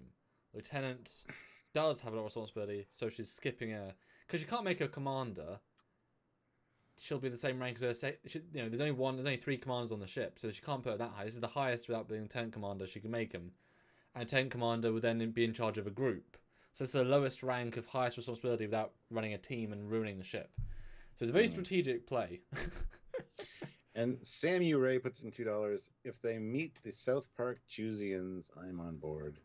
Oh God, which ones are they? Jusians. Are they the anal probe aliens? Oh no! Oh yeah, those guys. Yeah. Yeah, that's funny. Just South Park, man. What a good show. Anyway, poor Boimler, he gets traumatized here because he's always wanted that rank, the promotion, and she gets a new uniform as well. It's worth pointing out, a yellow one, which is not command; it's support services. So you're not sure why. I'm also not sure why. The Ronin, though, $2. Love the screen cap of her terrified of her new pip. Yeah. Yeah, Stuart's good at getting those moments. Yeah. Well, I think though that the it's rank, but also division. It does change what you do, as you saw with Rutherford. So I'm guessing they pulled her out of 1 into a more operation-based role. So it wasn't a chosen rank, but once you're promoted, you can't like say no to your job, because that'd be weird. So now you're doing operations work, which involves more, because she's in engineering with them later for some reason. So I think she's now been moved into the more operations engineering division to do more of that stuff, rather than Red Ensign. Although I'm not sure what different Red Ensign's doing to the everyone else ensign, but yeah. But then we have the all-important, which kind of chair do we get for the briefing room or for the conference room? This made me happy for some reason. This little, because they took it seriously. Like it's not a joke. It's a real conversation. I thought we all agreed that the strip of leather is too ostentatious. We did not all agree. I've killed men for better than that. You haven't. Okay, I haven't killed men. I've almost killed men. That's great. It shows you that all these characters, like the cat lady, she's not a caricature. You know what I mean? She's not a joke. She should be is part of it. Same with the Bajorian. They're not themselves a joke. They're part of a joke. So I really actually liked this little moment, and it felt genuine. That these guys weren't. That the punishment just had to be Mariner was in a meeting. It wasn't a fake meeting. It was a real meeting, and that was really the worst part about it. This is what it was really like. And I bet you Mariner knows that anyway, because she was already a lieutenant, presumably, at some point. So she's like, oh god, I'm back to this. So I actually really liked it. They weren't making fun of her. It was a real promotion, and that really sucks. So actually, I like the tone here a lot, actually. Then we see her in her new uniform, we see her quarters, and then she gets called away again. Like, immediately. And call out, A, she looks great in gold, I thought, and B, that painting behind her is a Rick Sternbach painting. Her posted just before we went live. It's from TNG, Best of Both Worlds. Rick Sternbach painted it, or at least the original, and they replicated it for this show. So, Rick Sternbach and Lower Decks. Yay. It's just like we always say, Stuart, use the universe. Instead of saying, let's invent 50 new paintings, they said, well, let's go back and see what paintings exist, and use them. Sure. Yep. Amazing. Proper well done. use of Canon. And to get that TNG aesthetic. Absolutely. And it's also canon. But it's not a fan service. Brilliant. Love it. Then we get the monumental find. Starfleet Command ought to just start engraving my name on a plaque right now. Oh, and yours too, Durango, of course.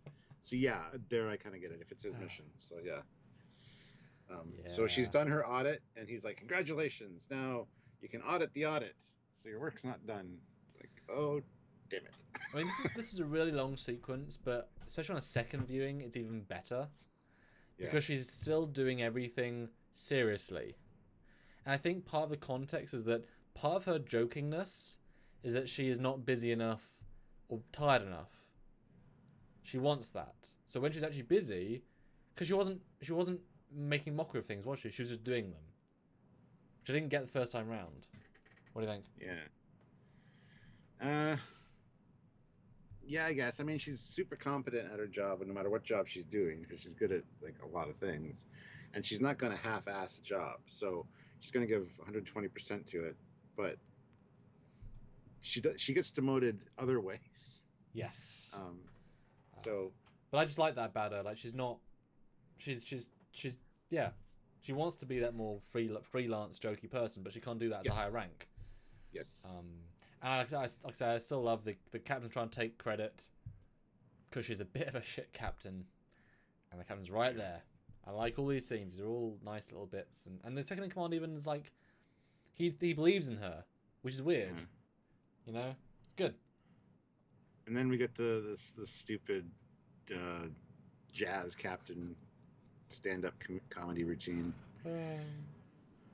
It's not just senior staff here, because there's an ensign there as well. Yes. The trill is there, so it was fun cringe. It was good fun cringe. I liked it. It was. I don't think that guy's the same guy from the briefing room. I don't think it is either. He had a gray streak in his hair. This guy doesn't. Yeah. Although the eyes are the same shape, and that's why I thought it was the same. Yeah. I kind of wish we saw more of his act, though. I was like, please say more. Yeah. I love her rolling out of bed. I thought that was so funny. Report to Executive Poker. Just thought that was really just the way about that was just funny. And also you got the this bed is I think almost exactly the Voyager bed, if I'm right. And I've done some research, and that is the classic pillow that does not look comfortable. Yeah. Classic reference. Legas TVS won 20 pounds. Thank you very much. Oh, that's my bloody ambassador again. Ambassador Dad. Yeah. What's Darn his it. name again? Say it. Stephen. No. His screen name. Legatus. But with a V. Legatus. Rick Sternbach says painting in Mariner's quarters is one he did for Anvil of. Is that supposed to be Love or Jove? Balloon. Well, Jove is a real thing. Above Jupiter. Lent to the TNG set decorator. A big thumbs up to the lower decks, folks. Ricky's waving high. Nice. James McGill, $5. Everything about the lower decks episode is pure Star Trek. Those who disagree, sarcastic Vulcan salutes. Just No, when I came out and watched this one the second time, I knew I liked it at least half a point more, if not more, than the first time. Yeah. It's definitely a two watcher. And Tenshi 2K7, $5. I genuinely laughed out loud at Mariner rolling out of bed and out of the room. Something about it, man. It was just funny. Yeah. SWTX Chaser, $5. In real life military, she would be a senior private, knows everything, but learns to avoid responsibilities.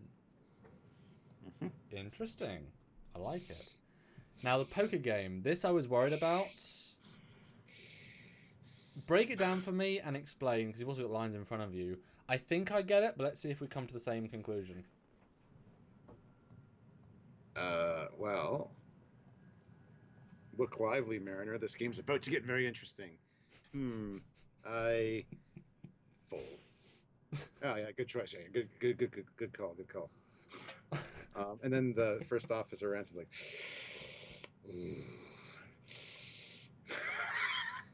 fold. Yeah, good call. Yeah. Then, she folds. You all fold. Every time you all fold. You fold. Don't tell me what to do. I'm gonna fold.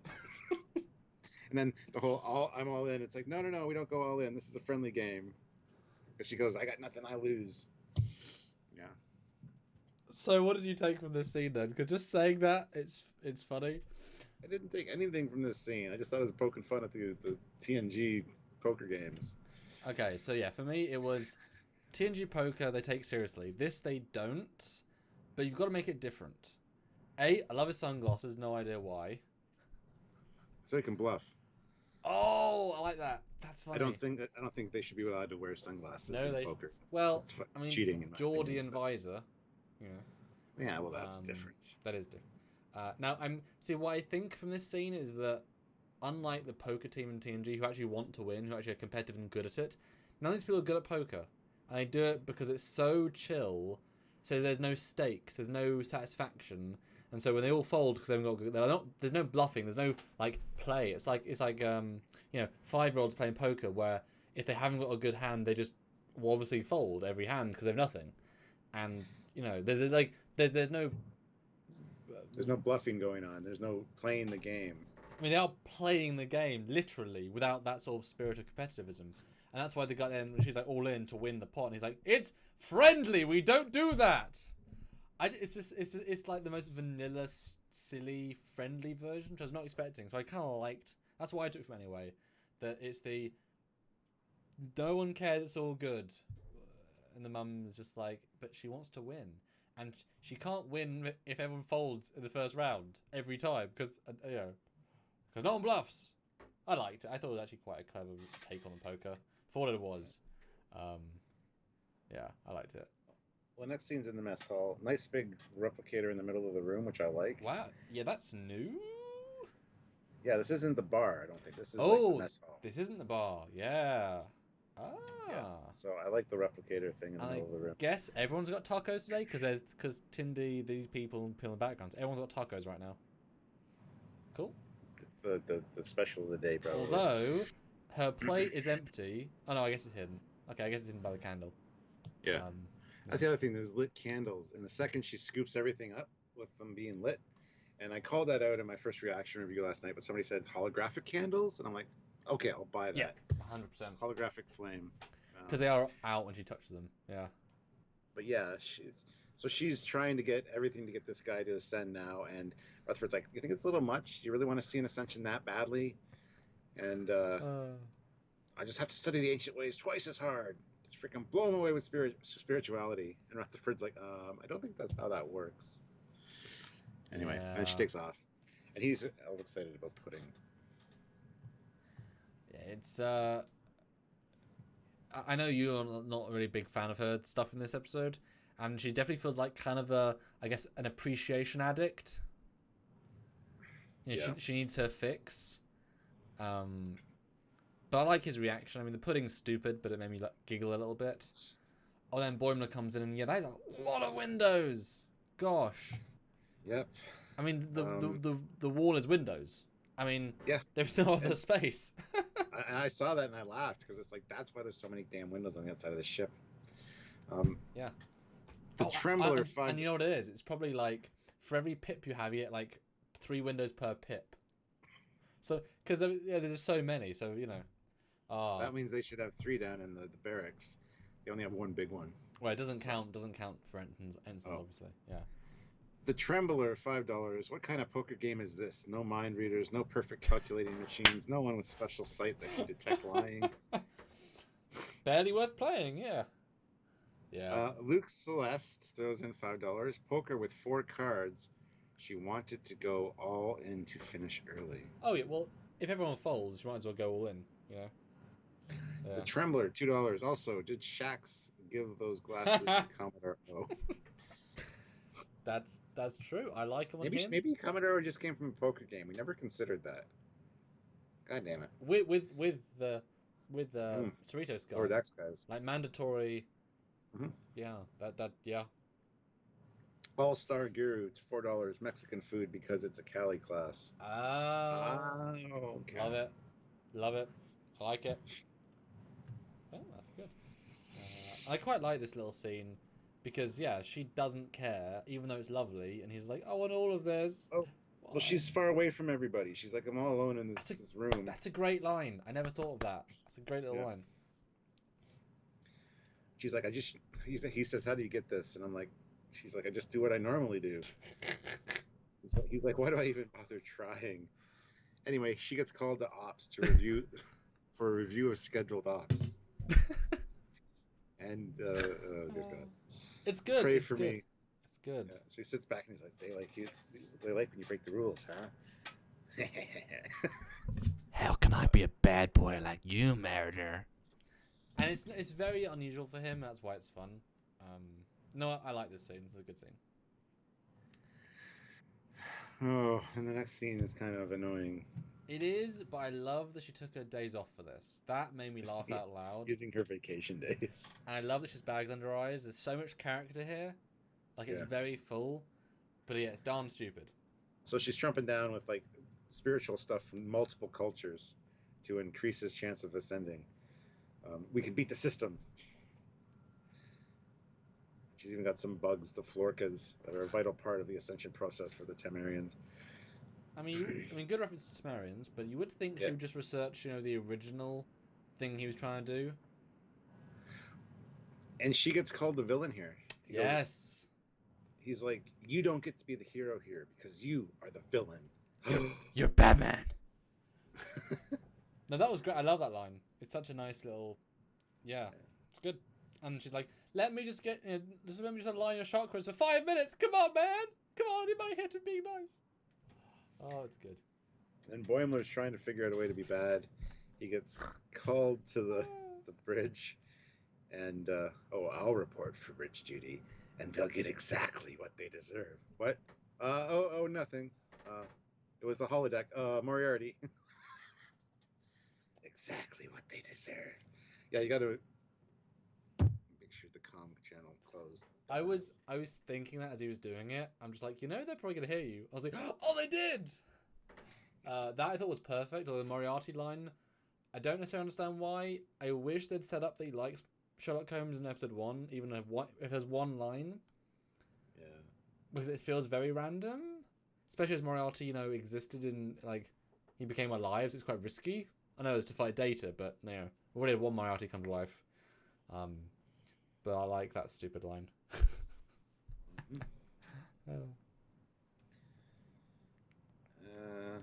And here's so she shows up in her mom's quarters, and Oh, they are, aren't they? So how are they different? bigger windows. Yeah, they're not actually very different, actually. No. Ah, yeah. But your mama says if you want, you can transfer to a different ship, and Mariner's like, no, it's okay. She says, no thanks. And then we get the meeting up for Ransom's birthday later. It's mandatory. He's going to sing and play acoustic guitar for hours. And the songs he wrote. Barcelona. Yeah, the songs. He wrote them in about his month in Barcelona. No, Barcelona. Yes. It's funny. It's stupid. But again, she's a stupid, bad captain. Like, these are bad things you're doing. These are wrong command decisions. You're being a bad mum, especially a bad mum and a bad captain. But, that said, if you put them side by side, they actually do look kind of similar. Like, they're character models. Good job them. Like, they even have the almost same eyebrows. Like, does actually clearly design them as a pair. Because they actually are quite similar. Which I did not think until I saw them side by side. Then we get the shot of the... I love the tactical display on the view screen. I think that's so good. Not a window, Stuart. It's a view screen. Because this would be a moment to have as a window. Actually, of all the moments, you see the other Cerritos outside, you've got the overlay. No, the view screen. Yeah. No hint there. But this is your focuses on her picture. But this is your least favourite scene, isn't it, Stuart? Yes and no. I don't think any Starfleet captain would do this, be this petty, and risk the mission. But I also did appreciate seeing the different colored Elcars. Not that these are anyway good-looking Elcars within this color, even though this is like my favorite color palette, like the motion picture. What, green? Black with the green and the blue. Oh. There's no blue on this. Well, yeah, it's just green. That's what. Yeah. You know what I mean? Yeah. But I appreciated that it was a different ship, different colors, and I hate that the fact that this captain does this. So they want to move closer and get in a better position than Cerritos, and even the helmsman is like, well, actually, they're in a better position to. Well, we're in charge of this mission. Our positioning should reflect that. Mm-hmm. So they adjust position, and that screws up gets one of the plates to start rattling on the ship, because they had to be very careful with their tractor beams in this, as they mentioned earlier, because it's an old ship. So, and for me, this scene it works okay because it implies so much history between the two captains. He doesn't realize this is what's going to happen, and if he had just ordered to lower the power of the tractor beam as he was moving in, that would have worked. Or if he ordered Cerritos to move with him, it would have worked. So it's just because the way he does it goes wrong. As obviously that would be the case, but it's the other captain will take credit. She always took credit.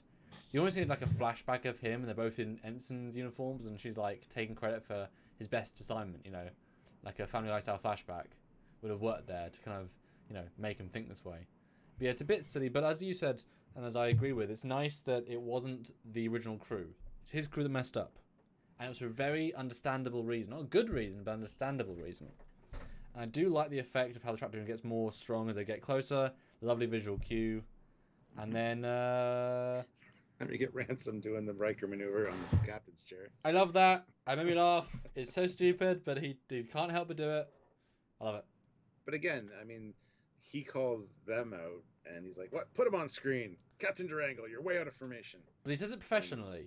He has a good tone. Yes, I like. Yes, absolutely. And so he goes on to say it's my duty because it's my mission, and protection of this thing is my responsibility. And then we see this plate shear right off, and the goo start coming out. And this was a dramatic oh dear. Mm-hmm. And this escalates incredibly quickly because not just the goo goes out, but guess what?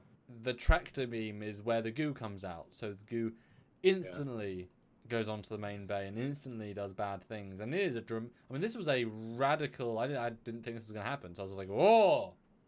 Not good. Not good. The Trembler throws in another $10. Oh, thank you. Awesome. I thought this bad Boimler bit was going to lead the naked on the bridge scene from the trailer. Now I'm guessing it's in the girlfriend episode. Probably, yeah. Also, can't Mariner be transferred against her will? Yes, I think so. Well, I'm sure if she... No, I bet if that happened, she would put an official complaint in, and there would be a, like, people... I think her dad, who's an admiral, would be like, why is she transferring? Why are you transferring her off your ship? We want her there, or I want her there, or something. Whereas if she does it herself, Yes. then that's what I think the situation is there. But I think if someone did then end up doing a report of, well, why has she been transferred, and then she's like, and then Mariner spills the beans of, well, she's been punishing me for the last 2 weeks, it would look bad, so she can't do it against her will because it would, look worse on her. But yeah, then things go bad. Yep, the goo gets all over the ship and starts to see the crystals and the rocks form, and then the signal gets cut off. Mm-hmm. And there's some legitimately good ship shots here. Yeah. Good angles, good music, good pace. Some good stuff. And then it's being funneled towards us on the tractor beam. And he says, evasive maneuver alpha. It's too late. One of the first things I would do is deactivate the tractor beam and move the ship. Because let's say it started coming through the tractor beam towards the ship. So we don't know how much time is here, if Pass is here, if this is happening the same time he's saying that, probably. So they just didn't get around to it, but still. The way it's paced and the way it's shown, it's like there's so much time to just cut the beam off. But anyway. I absolutely agree, but because the goo was broken in the same place and it would have been hit by the tractor beam very quickly, they'd have under 5 to 10 seconds. It wasn't that much further. Yeah. And they talked to the captain in those 4 seconds. But it would have been nice if they said close tractor beam, it closed for a second, but momentum kept it going, hit them anyway. That would have been better. Yeah, I agree. I think maneuvering is too late to ask, but tractor beam is certainly off. But I do think it's such a instant thing that they didn't have time to react. And then the ship gets terraformed, and Boimler throws his coffee into the crotch. And boy, I didn't see that screen cap of his face. Wow, that is a face. That is a great face. Did I do that? Yes. The Ronin, $2. I expected a Genesis device call out on the goo. Thank you. A lot of people have been saying that, yes. I mean, just offhand. Nothing big. It's the exact same what it does. Even just the captain, it's like the old Genesis device. And people say it's classified, but is it still classified 150 years later? I mean, there's no canon evidence one way or the other, so the captain may have known. And if they had a mission to do with this substance, knowing the Genesis device might actually help you in the mission. So they might be let into the secret. Just saying. Would have been nice. That's okay. But see some nice red alerts, schematics of the ship, and that scene that bugs me quite a bit. They're still in the mom's quarters, and they realize something's happening, and immediately Mariner says, "Humidity's up. The pressure just dropped." What are you, a barometer? It kind of bugged me that she was that attuned to what was going on. But anyway, and the air is being modified. Mm-hmm. And the whole "not on my watch." This is your watch right now, literally happening right now. That I would call an appropriate dig at your mum, because that's a clever internal comment. So that I liked. That I liked for sure. That she's too pompous for her own good, is the captain. Mm-hmm. Mm-hmm. But yeah, lots of terraforming going on. Yep. Is it this the point where the computer says it? Yeah, unauthorized terraformation detected. It's like, oh yeah. I think that's funny. And I like the fact the water comes through because it's such an odd visual. Yeah. But I guess they're creating geysers of water inside, it's interesting. It's yeah, I like it. Oh, and that space shot, seeing them all gooed and destroyed is great. It's a great visual. Mm-hmm. It's really kind of haunting, actually. Yep. Then there's this growing, the coral's growing in engineering. She's like, "Damn this what did she say? Damn this glorious coral." And I do think that part of why this engine room was so big was to allow this scene to happen. I think they presumably prevised the first few episodes first before they finished the designs. Because if this was the size of Voyager, the scene wouldn't make any sense. It could not be anywhere near as grand. Mm-hmm. You know what I mean? Even TNG, it just could not be. So I think it would have to be,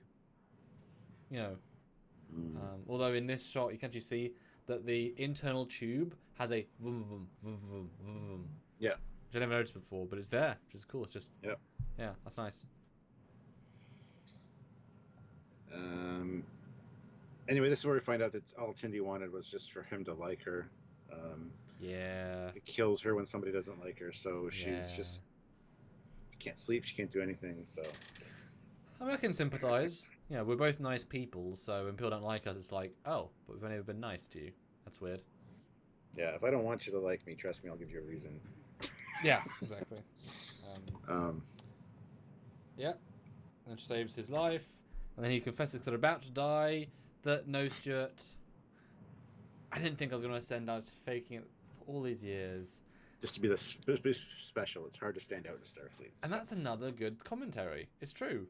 Hundreds, thousands of officers, and I was the Ascension guy. You would think it'd limit your career options, because why would your superiors promote you if they know you're going to ascend in 2 years? So it kind of limits you a bit. Yeah. But it's a stupid plot anyway, so meh. I love how she's like, we're both jerks. Yep. We wanted to be liked and lied about it. I think this means we're best friends. I'm about to die with my best friend. And really? His face is like, okay, sure. Like it's nice. Like, okay, you're a crazy girl. I'll take it. Yeah. Now this scene I did not like. Especially didn't like it. I don't understand it. I know we have to set up in a minute about sort of micromanaging me, but I don't understand why the mum's being a bitch to her. I don't either. It's I think just for the sake of it. It shows their relationship and maybe why Mariner is the way she is, because she's just been pushed very hard by her parents, or her mother at least, to be perfect. She has the right kind of rock. Shouldn't it be more pointy? But it's the sort of comment where a mum would say to her daughter, "Oh, I love your outfit, but why don't you do your hair?" "Oh, I did." "Oh." Like Tilly's mom. Yeah, it's like, well, you're being mean for the sake of it, and she must know she's being mean. I don't understand it. It's just heartless, and it's not emotion filled. It's not trying to help her. It's, again, I know it's to set up the payoff in a minute, but you should have set up earlier. I don't like it. It's stupid. Fleet Pod Swiftback, $2, 200 watching, and 174 likes. Give me more. Hashtag make Fleet Pod pay. We have 178 likes, actually, and 199 people watching. So let's get to 200 likes, because I know for a fact, we've got, how many is that? 22 people that haven't hit like. So hit like. Good comment. Tangent Rambler says maybe Captain Freeman is Mariner's stepmother. That would make the dynamic more. She's trying extra hard, just in all the wrong ways. But as you pointed out, they have a lot of like their eyelashes, their eyebrows, everything. Yeah. I don't know. We'll have to see. Ryan K, she's such a parent here. Robbie, I actually like this scene. I don't. They dig the tunnel very quickly. Well, depends how quick the scene was. Anyway, yeah, they eventually break through. Oh, good. Sorry, good. Another comment. Jamal says, a lifetime of frustration and disobedience is being vented here. She doesn't know how to not constantly criticize. Yeah. Yeah, but it's just her being a bad mum. Yeah. Is this a turbolift shaft? Is this meant to be a turbolift shaft? Yes, it is. Okay. Yeah. Where's the roller coaster, Stuart? Oh, they fixed that since the Discovery days. They figured it out that they need more internal space for rooms and corridors. Oh, for useful rooms, like science rooms, not just big shafts. I mean... This part kind of bothered me a little bit, because you're going a little fast, don't you think? I thought you wanted fast. And it's like, I know how to do this. Just leave me alone. Will you just stop? Trust me. Again, Mariner kind of being the Mary Sue thing that a lot of people said, where she's good at repelling, she's good at everything. And even earlier when she knew the humidity and the whatever changed, it's like, really? Come on. Everything, she's just like Little Miss Perfect here. She's got to do everything and realize the solution. And it's a little bit of, it bugs me a little bit. So. Yeah, there's definitely an excess of that with her. If you're good at everything, then there's no drama. Mm-hmm. What's the point? And if you watch other shows, they weren't good at everything. That's kind of why they were an ensemble crew. Yeah. But I said I like the dialogue here because it's a payoff to the setup they set up 14 seconds earlier. Yeah. Which makes it obviously easier to stomach. Because she says, well, please read the lines you've got in front of you, because the dialogue is really good here. I just wish it was a better build to this. Yeah. If you would stop acting more, or stop acting like a child and act more like a mature crew member, then I would treat you accordingly. Which is a great line. Oh. Hold on. Great line. Makes sense. She's very childish. Great. Perfect. Oh, you think I'm immature?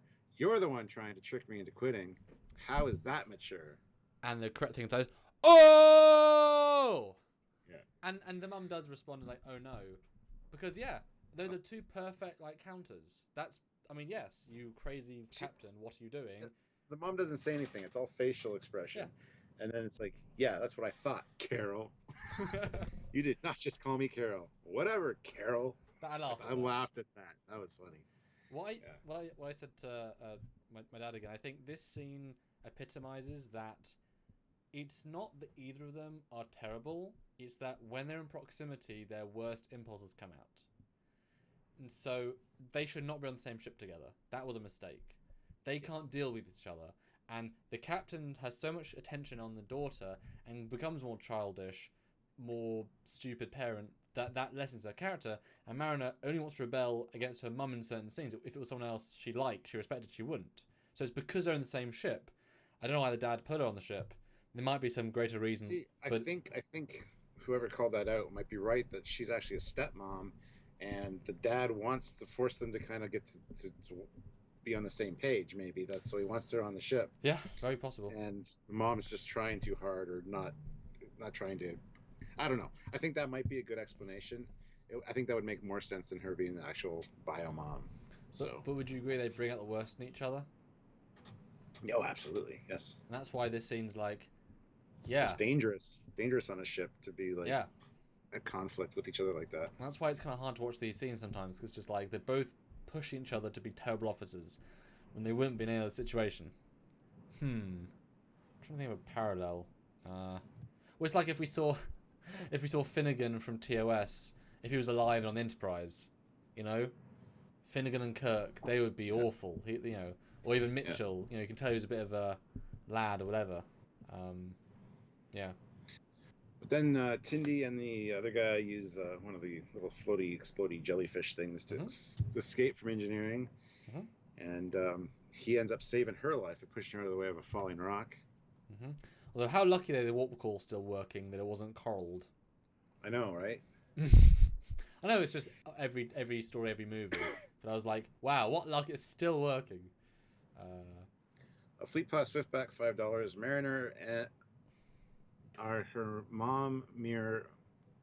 Mom mirror my mom and I's relationship. We bring out the worst in each other, trying to one up the other one. Oh well, that's not good. Sorry to hear that. I mean, I'm sure it happens with people. We just want the best people to be shown, I guess, like a good representation. But it does depend how this grows. If by the end of the season they work together, I mean, we saw a hint of that in this episode, which is great. We'll get into that in not very long. But if there's a payoff to all of it, it'll be fine. We're not there yet,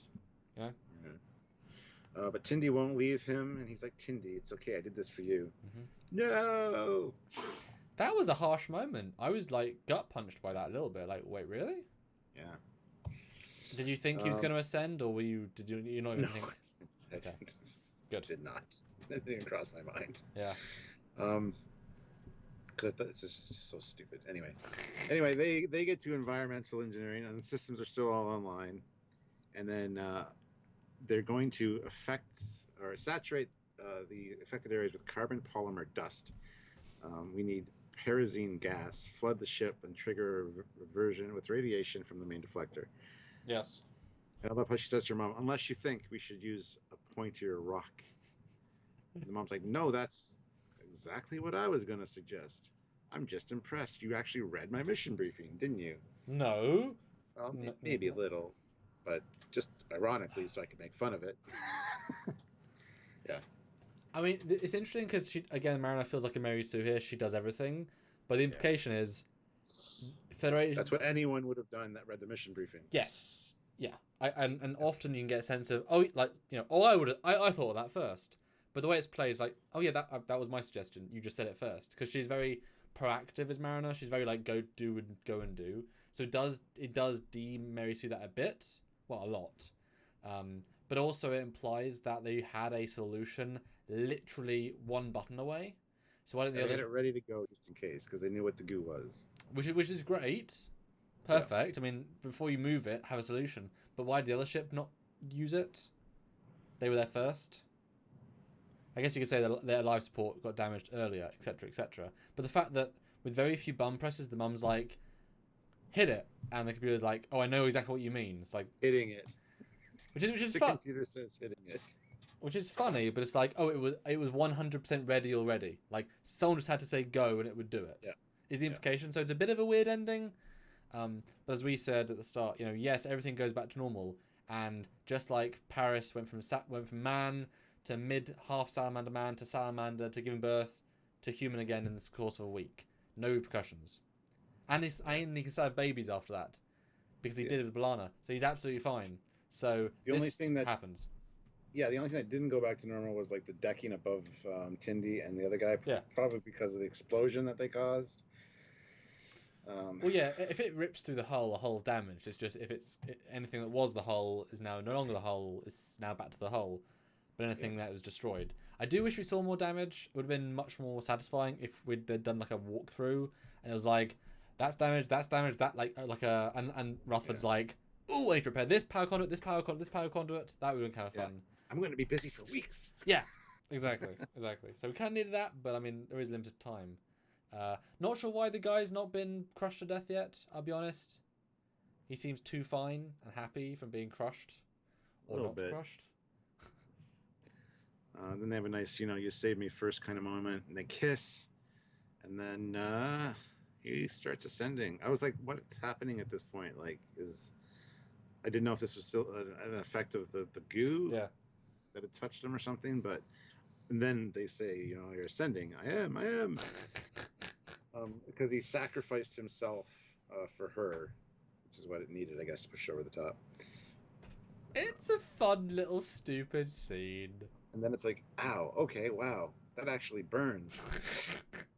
Is this supposed to be happening? It burns. Drop and roll. Drop back into our physical reality and roll. Yeah, it's because he's trying to leave the ship, but he can't because it's still physical. Yeah.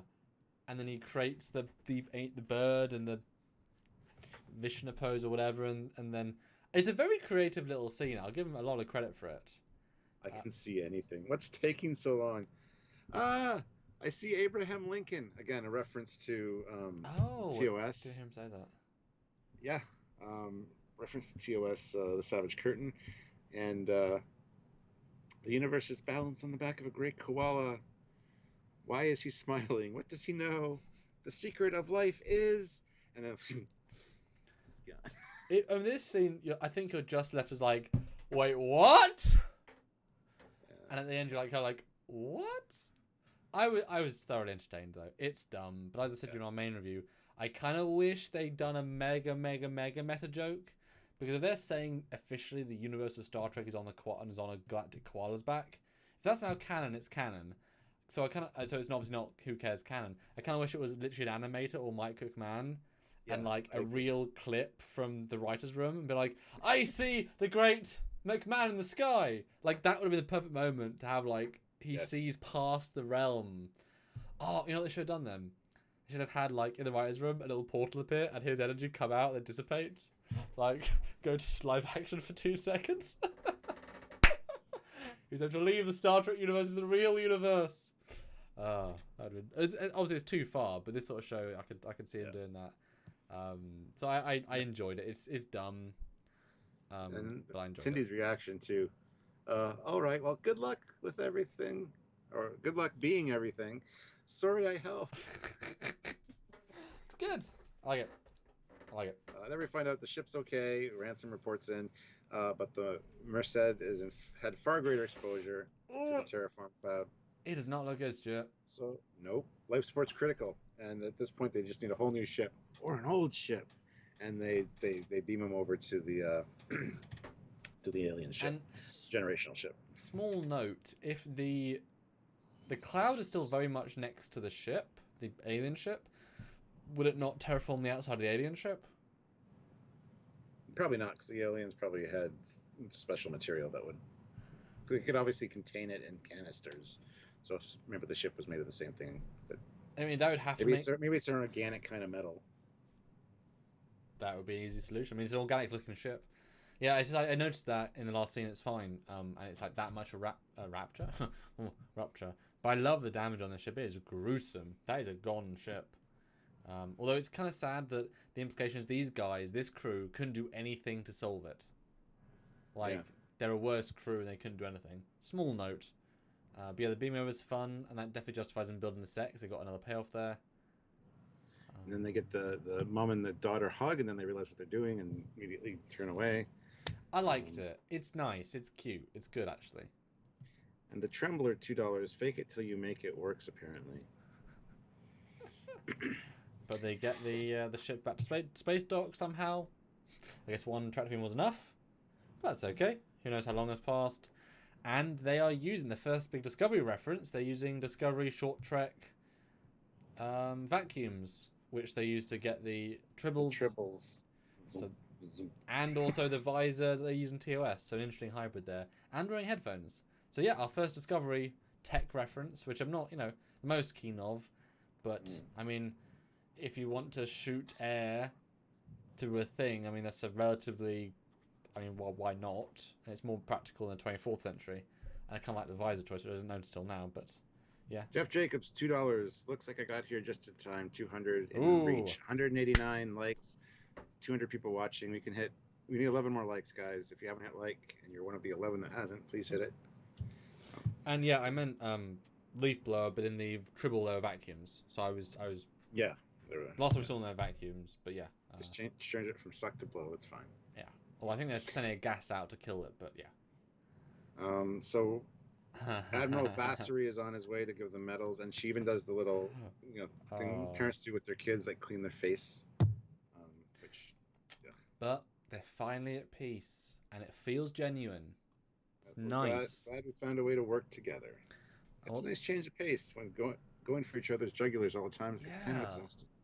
And doesn't that just summarize how awful it was the rest of the time? It's like, really, wow, trying to hurt each other all the time. Good stuff. But then the realization. What does she say? I love this line. Oh, she says, "Your chair right next to mine." Actually, she says, "Maybe you are fit to be one of my senior officers. Your chair right next to mine. Spending all our time together. An unstoppable mommy-daughter team." She's like, oh, no. I like that. I love it. But I'm also then thinking, lieutenant, senior officer. There can be very few lieutenants to be a senior officer then. You know? Just saying. The Trembler, $2, could be symbolic as the Q's road in the desert. Don't know what you're referring to specifically. But I think you're a little bit lagged koala. behind. Koala.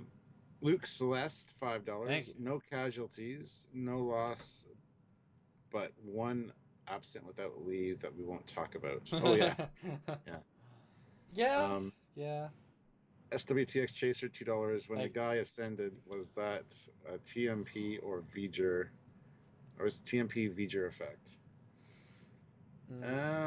Not really. Not really. I can see why you'd say that, but no. Yeah, I wouldn't tell it literally. But we get another admiral, another moustache, another half bar. I'm guessing that's now just every admiral in this, 10 years before Picard and after Nemesis, they go back to, they do one bar because that's every admiral now and they should know better. But I mean, hey, they don't have anything else right. But, whatever. They get medals for their bravery and ingenuity. Yeah. And then he says, I have to get back to work. Apparently, we've picked up a strange signal on our sensors. And I really wish it would have said something about an energy-based life form or something going crazy. Because he wouldn't know, would he? Yeah. Yeah. And then she's like, "Yeah, what do your sensors show?" Like she says that all the time, even though earlier in the episode she actually said sensors properly. This scene bugged me a bit It didn't at the start because honestly, I didn't see her as making fun of. As in, obviously, Mariner's making fun of her mum, but like the Admiral's just saying words, and he even says in a second, everyone knows I mispronounce words. There you go. He's probably dyslexic, but vocally. But I didn't get the sense that Mum was actually disrespecting him by using his word. She's just trying to get through the conversation and move on. Yep. Let's not make this a scene. But in rewatching it, how I reread the scene was that Mariner is trying to embarrass the mum and make her look bad to the Admiral to force a demotion. That she was actually making it... She was telling the Admiral that's what she's doing, even though she wasn't. Which is what I got the second time. But I just don't see why the captain would... But then again, she was, being snide to the other captain because she could. So she is that sort of person. I don't know, what do you guys think? Was it intentional or not? Because I was... Jeff Jacobs, $2. Woot woot, 200. Hashtag my work here is done. Hashtag make Jeff pay. Yes. That's 200 likes. Awesome. But yeah, and she's like, that's how it's said. That's how you pronounce it. No, it's not. You don't do that. She's making fun of you, dummy. And is this how your crew deals with authority? Yeah. When you know I mispronounce things, are you really making fun of me? Yeah, that was... I didn't catch that first time. That was... Yeah. I just thought it was an obnoxious little scene, honestly. How quick she was to do it. It's like pissing off admirals and making Mum look bad. Like, really? Like, couldn't she have got herself demoted and not ruined her relationship with her mum again? Really? Yeah. And then we get down at the bunks again, and Tindy's like, life's too short to be hung up on whether everybody likes me or not. Oh, yeah. And Rutherford's like, that's great, because I'm sure there are at least a few that don't. Wait, what? Who cares? Not me. So who are these few? What did they say? Did I'll kill you! Did they not like me? I'll kill you! Tell me! Yeah. That was funny. But if someone says something, I feel like I should know. But it's not great for the character, but it is funny. Yes. Yes. Then Boimler's like, where's your pip? I'm really good at getting demoted. In the last hour? Yeah, apparently Captain doesn't like being looking stupid in front of an admiral. Yep. He's like, but you had everything that I wanted in my life. How are we even friends? Yep. Because I have the access card to the good food replicator programs. Mm-hmm. And he runs off. Yoo-hoo! I'm going to get the macaroni and cheese with the bread atop. I thought that was fun. I liked it well enough, the ending. Yeah. It was, yeah. But I mean, it would have been nice if he was like, okay, fine, you got promoted, but it's only for like 36 hours. When I get that, I'll be 10 longer. Yeah. Anyway, we've kind of run over our normal time by quite a bit. Well, there's a lot to talk about, which is great. Oh, and Tindy got the gong at the end. Yes, it's on her bed, yeah. And also kept the shoes, but I mean, that's just, yeah. And so I'm going to say, like I said, the last one... First of all, guys, put your scores in down below. Yes. I'm looking at our numbers. If we can get another $30 American Super Chats, that would really kick off the live. We've done really good so far, better than we've done for a while. But we've got 5 already, so 25 more would be nice. 194 of you watching. That's so few. We have to give 5, and we'll hit that 30. So please, if you can, that'd be great. It will help us out. Also, end of the month, that would help. And yes, put your scores out of 10. And how does this one compare to your out of 4? So I guess, yeah, a score out of 10, and then where is this in your out of 4? Because they're all so different. Yeah, and the super chat ones I'll read, and then Sam will read the other ones. Mm-hmm. So there you go, Stuart. What do you think? And has your opinion changed? It's going to be a quick summary because, yeah, I got to get going soon. Like I said, this one and the last episode were my favorites. I think this one might be a little bit above the last episode for me, as far as on that scale. So that being said, I'm probably going to give this one an 8 out of 10. Okay, I need to get my numbers up. Hold on. Let me find that. I was on that folder there. 8. Okay. Yeah, an 8 out of 10. Okay. I know the first one had a 9, but we didn't know what to expect, so I'm going to revise that at the end of the season. Yeah, we disclaimed that at the start. Yeah. What's this one called? Moist Vessel?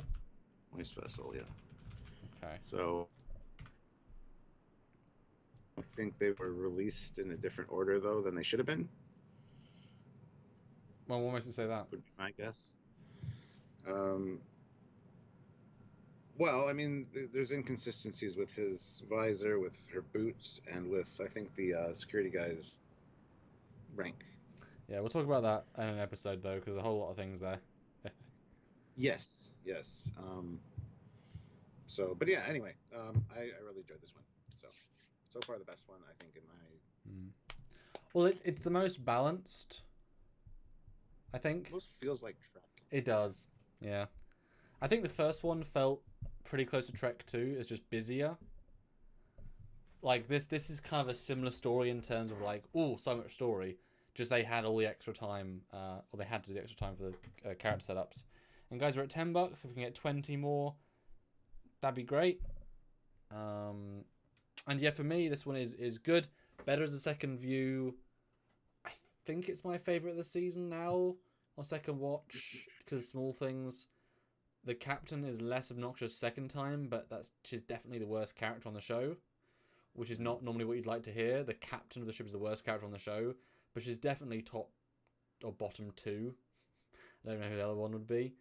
Mariner fluctuates here from being a good character and a bad character, but it's interesting nonetheless. Definitely feels the most Trek. It's a fun one to watch. I love the pre-title was part of the episode that really made me happy.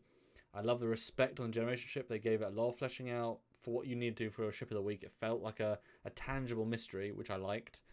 The Tellurite was great. Good to include another race. I actually really like the montage second time around of her as lieutenant. And it definitely put more questions as to how the rank structure feels like in the show, which we will talk about later on. And so scoring is tricky. And guys, only 15 bucks. For me, I'm going to give it an 8.5. Because I enjoyed it more than last week, and I've got the numbers in front of me, so I'm going to have to... Yeah, I think it is a better balanced episode. Its lower bits were a little bit lower than last week, but it had way more medium to high bits. Which is great. Oh, only 15 more bucks, guys. So Stuart, read out the super chat ones. I'll read out the non-super chats. Oh, God, Ozzy, Jill, $5. sorry. Thanks. This episode gets a 9 out of 10. Ransom, Riker maneuvered. Trek Yards gets a 10 out of 10. Okie dokie, skeleton hands. Luke Celeste, where'd that go? $5. Sometimes I do get the same accent of no one I am talking to. So it can happen. Oh, misunderstanding words. Yes. And I did also want to point out that people have different accents. So him saying sensors could just be his accent. Yep. It's weird that Mariner. It's like, what if someone with that French accent comes aboard? She'll say, "Oh, you're saying words wrong," and he's like, "No, I am the French. Why are you insulting me?" You know, that's just rude. But she was trying to be rude, but it's just rude. Yeah, she was looking for anything to get out of it. Yeah. The Trembler, $5. Thank you. The Civil War in Starfleet's uniform design department in 24th century is as great as the Star Trek canon Connie versus Crossfield division had in the 23rd century. A little bit confused, I'll be honest. Yeah, me too, but it's okay. Fleet Paw Swiftback, $5. 8 out of 10. This was on the level of last week, but it comes down to the minutest details as to why this one is better. Impressed, can't wait till next week. I do think this was a less funny episode, but had more story. And I kind of want more story than funny. Yes, this felt, more Star Trek, you know. Yeah, and it's those little moment of jokes that are almost better than a funny. So this one definitely felt like an Orville episode as well. Much closer, yeah. Yeah. Ooh, that's okay. Nathan has, and guys, 15 more bucks if we can release last super chat. But Nathan has a great comment. Has anyone ever considered that the captain may be such a bad captain? She doesn't want to be a captain. She's an admiral who was demoted because her daughter's actions. I mean, I can demote people based on what their kids are doing. Maybe she backed up her daughter in a stupid action, or I mean, people can get demoted. I mean, that's interesting. I could kind of buy that. I wouldn't want to be a captain, necessarily be a captain if I was an admiral. The Trembler, $5, 9 out of 10, best so far. Lots of good criticisms, but I'm staying at 9 due to enjoyment. Least amount of cartoonish character exaggeration of all. Yeah. But I think we're very non-critical, really. I think the few things we pointed out were reasoned and not much else. And yes, a lot more room to grow. So yeah, 10 more bucks if we can. I'll read out the non-super chat scores. Let's see where we land for this one. 6.5 out of 10, 7 out of 10, 7.5 out of 10, 7, 7, 9, 6, 9, 8. The worst out of 4. 1 out of best out of 4, 8 out of 10, 6 out of 10, 8 out of 9. Okay. 8 out of 10, 9 out of 10, 8 out of 10, 4 out of 4, so that's the least good, 7 out of 10, and third out of 4, 6.5, 9, and 7. So yeah, pretty high. And Farallon, $5. If you could pick one TNG DS9 Voyager character to appear, who would it be? I vote Barkley. I would say Barkley as well. Barkley would fit right in with these guys. I'd say Worf because Michael Dorn can be comedic. You can have a lot of comedy, or Martok would be a similar. Have them together would be really fun. Maybe like he's demoted, so he has to be like a, or he's Captain Worf or whatever. Don't know. All right, guys, this was a hell of a one. Thank you all for joining us in. We've got special video come out tomorrow with Mike McMahon. As you guys, I might as well play that again because it's pretty special. Have I still got it loaded up? Just in case you forgot what you were watching, here's what you're watching. Hey everybody, I'm Mike McMahon, and you are watching Trek Yards. So how cool is that? Thanks so much. And tune in for the content over the weekend, and we'll see you back next week for more lives. Hey guys. So yeah, see you later. Thank you very much for joining us. It was a good one, and looking forward to some good stuff this weekend. So shall we Bye, sarcastic Vulcan salute? Bye guys. Yes. Bye. All day.